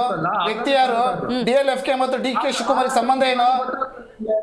ವಿಪಕ್ಷ ನಾಯಕರಾಗಿ ಎಷ್ಟು ಕೆಲಸ ಮಾಡ್ತಿದ್ದಾರೆ ಅವರು? ಎಷ್ಟು ಧ್ವನಿ ಎತ್ತಿದ್ದಾರೆ ರಾಜ್ಯದ ಪರವಾಗಿ? Okay, right sir, I got it. ಈಗ ಒಂದ್ ಲೈನ್ ಅಲ್ಲಿ ಹೇಳಿ ಕಾಂಗ್ರೆಸ್ ವಕ್ತಾರರು. ಈಗ ಬಿಡದಿ ಟೌನ್ಶಿಪ್ ರೈತರ ಹೋರಾಟಕ್ಕೆ ಸರ್ಕಾರದ ನಡೆ ಏನು, ಡಿಸಿಷನ್ ಏನಿರುತ್ತೆ? ಇಟ್ ಟೇಕ್ಸ್ ಟೈಮ್, ನೋಡಿ ತಗೋತೀರಾ ಹೆಂಗೆ? ಎಸ್ ಮೇಡಮ್, ಸ್ಪಷ್ಟವಾದ ನಡೆ ಏನು ಸಾಧಕ ಬಾಧಕವನ್ನ ಪರಿಶೀಲಿಸಿಕೆ ಸಮಿತಿ ಮಾಡಿದೆ. ಆ ಸಮಿತಿ ಸ್ಥಳಕ್ಕೆ ಪರಿಶೀಲನೆ ಮಾಡ್ಲಿಕ್ಕಿದೆ, ರೈತರ ಅಹವಾಲು ಸ್ವೀಕಾರ ಮಾಡ್ಲಿಕ್ಕಿದೆ, ಆಮೇಲೆ ನಿರ್ಣಯ ತಗೊಳ್ಬೇಕು. ಯಾವುದೇ ಅವಸರದ ತೀರ್ಮಾನ ಇಲ್ಲ. ರೈತರು ಗಾಬರಿ ಆಗೋದು ಬೇಡ, ಯಾರು ಅವ್ರನ್ನ ಎತ್ತಿ ಕಟ್ಟಲಿಕ್ಕೆ ಪ್ರಯತ್ನ ಮಾಡ್ತಾರೆ ಅದಕ್ಕೆ ಬಲಿಪಶು ಆಗೋದು ಬೇಡ ರೈತರು. Right, got it sir, very nice, ಅರ್ಥ ಆಯ್ತು. ರೈತರ ಪರವಾಗಿ ನೀವು ಇದ್ದೀರಾ ಅಂತ ನಾನು ಭಾವಿಸ್ತೀನಿ, ಕಾಂಗ್ರೆಸ್ನವ್ರು ಇರ್ತಾರೆ ಅಂತ. ಗಿರೀಶ್ ಗೌಡ್ರೆ, ನೀವು ಹೇಳಬೇಕು, ಮುಖ್ಯಮಂತ್ರಿಗಳಿಗೂ ಕೇಂದ್ರ ಸಚಿವರಿಗೂ ಈ ಕೈ ಹೊಸೆಯೋದು ಚೆನ್ನಾಗಿ ಕಾಣಿಸಲ್ಲ ಮೇಡಮ್. ಈಗ ಪ್ರಾರಂಭದಲ್ಲಿ ನಿಮ್ಗೆಲ್ಲ ಕೂಡ ಗೊತ್ತಿದೆ, ನೀವು ಬೇರೆ ಗೆದ್ದಿರೋದು 18 ಜನ, ನಾನು 136 ಜನ ಗೆದ್ದಿದ್ದೀನಿ, ನೀವೇನ್ ಕೈ ಕಿಸಿಯಕ್ಕಾಗಲ್ಲ ಅಂದಿದ್ದು ನಮ್ಮ ಕುಮಾರಣ್ಣವರೆಲ್ಲ, ಸನ್ಮಾನ್ಯ ಶ್ರೀ ಡಿ ಕೆ ಶಿವಕುಮಾರ್ ಅವರು. ಅದೇ ಥರ ಮೊನ್ನೆ ಪ್ರೆಸ್ ಮೀಟ್ ಮಾಡ್ಬಿಟ್ಟು ಭಾಳಷ್ಟು ಒಂದೇ ಸರಿ ಎಲ್ಲ ಏನೋ ಗೊತ್ತಿಲ್ಲ, ಅವರೇ ಕಡಿತೈತೆ ಏನೋ ಗೊತ್ತಿಲ್ಲ, ಅಥವಾ ಹಳೆ ಚಾಳಿ ಅಂತ ಏನು ಹಿಂಗೆ ಇಸ್ಕಿ ಹಾಕ್ತಾರೆ. ಅದಕ್ಕೂ ಕುಮಾರಣ್ಣನು ಕೂಡ ಅದಕ್ಕೆ ಟಾಂಗ್ ಕೊಡೋದ್ರ ಮುಖಾಂತರ ಅದಕ್ಕೂ ಆನ್ಸರ್ ಕೂಡ ಇಲ್ಲ. ಹಂಗೆ ಉತ್ತರ ಕೊಡಬಾರ್ದು ಅಂತೀನಿ ನಾನು. ಯಾರು ಬಿಟ್ಬಿಡ್ಬೇಕಂತ ಮೇಡಮ್ ಹೇಳ್ತೀನಿ ಕೇಳಿ, ಮುಳ್ಳಿಂದನೇ ಕೇಳಬೇಕು.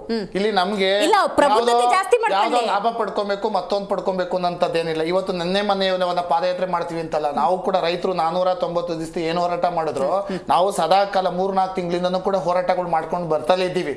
ಈಗ ಬಿಜೆಪಿ ಅವರು, ನೀವ್ ಹೇಳಿದ್ರ ಬಿಜೆಪಿ ಅವರು ನಮ್ ಜೊತೆ ಬಂದ್ರೆ ಅಥವಾ ಬಿಜೆಪಿ ಅವರು ಅವರೇ ಕರೆದ್ರೆ ನಾವು ಅವ್ರ ಜೊತೆ ಹೋದ್ರು ಇನ್ನೂ ಕೂಡ ರೈತರಿಗೆ ಶಕ್ತಿ ಬರುತ್ತೆ. ನಮ್ಮ ಹೋರಾಟ ಬಿಜೆಪಿ JDS ಹೋರಾಟ ಅಲ್ಲ, ರೈತರ ಹೋರಾಟ. ರೈತರಿಗೆ ಶಕ್ತಿ ಕೊಡಂತ ಕೆಲಸ ನಾವು ಮಾಡ್ತಾ ಇದೀವಿ. ನ್ಯಾಯ ಕೊಡಿಸ್ತಾರೆ ಇವರೆಲ್ಲ ರೈತರಿಗೆ. ನ್ಯಾಯ ಕೊಡಿಸೋ ಕೈಯಿಂದ ಆಗದೇ ಇಲ್ಲ ಮೇಡಮ್. ಯಾಕಂದ್ರೆ ಇವರೆಲ್ಲ ಪಾಲ್ದಾರರೇ. ಬಿಜೆಪಿ, ಕಾಂಗ್ರೆಸ್, ಜನತಾದಳ ಎಲ್ಲ ಸೇರ್ಕೊಂಡು ಮಾಡಿರೋ ಆಟಗಳೇ ಇದು. ಇದು ಪಾದಯಾತ್ರೆ ಇಲ್ಲ ಮೇಡಮ್. ಇದು ಅವ್ರು ಯಾರು ಹೇಳ್ತಾ ಇದ್ರು ಪಾಪದ ಯಾತ್ರೆ ಅಂತ, ಅದು ಇಲ್ಲ ಇದು. ಓಕೆ ಗೊತ್ತಾಯ್ತು. ಪಾಲುದಾರರೇ ಆದ್ರೆ ಪಾಲ್ಕೊಡೋರು ಯಾರು ಅನ್ನೋದು ನನ್ನ ಪ್ರಶ್ನೆ. ಖಂಡಿತವಾಗಲೂ ಪಾಲುದಾರರು ಮೇಡಮ್. ರೈತರ ಕಷ್ಟದಲ್ಲಿ ಪಾಲ್ಗಾರರು, ರೈತರ ಹೋರಾಟದಲ್ಲಿ ಪಾಲ್ಗಾರರು. ಅವ್ರು ಏನು ಹೋರಾಟ ನಡೆಸ್ತಾ ಇದಾರಲ್ಲ, ತನ್ನ ಬಾಳಿಗೋಸ್ಕರ, ತನ್ನ ತುತ್ತಿಗೆ ಅನ್ನಗೋಸ್ಕರ ಇದು ಮಾಡ್ತಾ ಇದಾರಲ್ಲ, ಆ ಒಂದು ನ್ಯಾಯ ಕೊಡ್ಸಕ್ ಪಾಲ್ದಾರರೇ ಹೊರತು 14 ಸೈಟ್ ಕದ್ಬಿಟ್ಟು ವಾಪಸ್ ಕೊಡ್ತಾರಲ್ಲ ಅದ್ರಲ್ಲೆಲ್ಲ ಪಾಲ್ದಾರರು. ತಿಳ್ಕೊಬೇಕಾಗತ್ತೆ ಡಿ ಕೆ ಶಿವಕುಮಾರ್ ಅವರು. ನೀವು ಕೆಂಪೇಗೌಡರ ಮಗನೇ ಆಗಿದ್ರೆ ಹೇಳ್ಬೇಕಾಗತ್ತೆ. ರೈತರ ಒಬ್ಬ ಘನತೆವೆತ್ತ ಮುಖ್ಯಮಂತ್ರಿಗಳಿಗೆ ಈ ತರ ಟೀಕೆ ಮಾಡೋದು ಬೇಡ. ಜನರ ಭಾವನೆಗಳಿಗೆ ಯಾವ ಮುಖ್ಯಮಂತ್ರಿ ಬೆಲೆ ಕೊಡೋದಿಲ್ವೋ, ಜನ ಅದಕ್ಕೆ ಪರಕೆ ತಗೊಂಡು ಹೊಡೆದಿದ್ದು. Right, got it. ಗಿರೀಶ್ ಗೌಡ್ರು, ಇರ್ಷಾದ್ ಅವರು, ಯದುಕುಮಾರ್ ಗೌಡ್ರು, ಪದ್ಮಪ್ರಸಾದ್ ಅವರು ಕಾರ್ಯಕ್ರಮದಲ್ಲಿ ಭಾಗಿಯಾಗಿದ್ದಕ್ಕಾಗಿ ಧನ್ಯವಾದಗಳು. ರೈಟ್, ನಮ್ಮ ಪ್ರಶ್ನೆ ಇಷ್ಟೇ ಇತ್ತು. ನಾನು ಆಗಲೇ ಒಂದು ಎಕ್ಸಾಂಪಲ್ ಕೊಟ್ಟೆ. ಒಂದು ಪೇಪರನ್ನು ಹರಿದಾಗ ವಿಚಲಿತ ಆಗ್ಬಿಡುತ್ತೆ, ಆದರೆ ಒಂದಷ್ಟು ಪೇಪರ್ ಇದ್ದಾಗ ಒಂದೊಂದು ಗಟ್ಟಿತನ, ಒಗ್ಗಟ್ಟು ಅನ್ನೋದಿರುತ್ತೆ. ಏನೋ ಸಮನ್ವಯತೆ ಕೊರತೆ ಏನೋ ಅನ್ನುವಂಥ ಅನುಮಾನ ಇತ್ತು. ಹಾಗಾಗಿ BJP ಮತ್ತು JDS ಒಟ್ಟಾಗಿ ಹೋರಾಟ ಮಾಡ್ತಾರಾ, ಒಟ್ಟಾಗಿ ಪಾದಯಾತ್ರೆ ಮಾಡ್ತಾರಾ ಅನ್ನುವಂಥ ಪ್ರಶ್ನೆಗೆ ಕ್ಲಾರಿಟಿಯನ್ನು ಕೊಟ್ಟಿದ್ದಾರೆ. ರೈತರ ಪರವಾಗಿ ಯಾವುದೇ ಪಕ್ಷ ಆದರೂ, ಆಡಳಿತ ಅಥವಾ ವಿರೋಧ, ಜೊತೆಯಾಗಿ ನಿಂತ್ಕೊಳ್ಳಿ. ಅವರ ನೋವಿಗೆ ನೀವು ಮುಲಾಮ್ ಹಚ್ಚಬೇಕೇ ಹೊರತು ಬೆಂಕಿ ಸುರಿಬಾರ್ದು ಅಂತ ಹೇಳ್ತೇವೆ. ಇವತ್ತಿನ ಕಾರ್ಯಕ್ರಮವನ್ನು ಮುಗಿಸೋಣ. ನೋಡ್ತಾರೆ ಜಿ ಕನ್ನಡ ನ್ಯೂಸ್, ಹತ್ತಿವೆ ಸುದ್ದಿಯ ಜೀವಾಳ.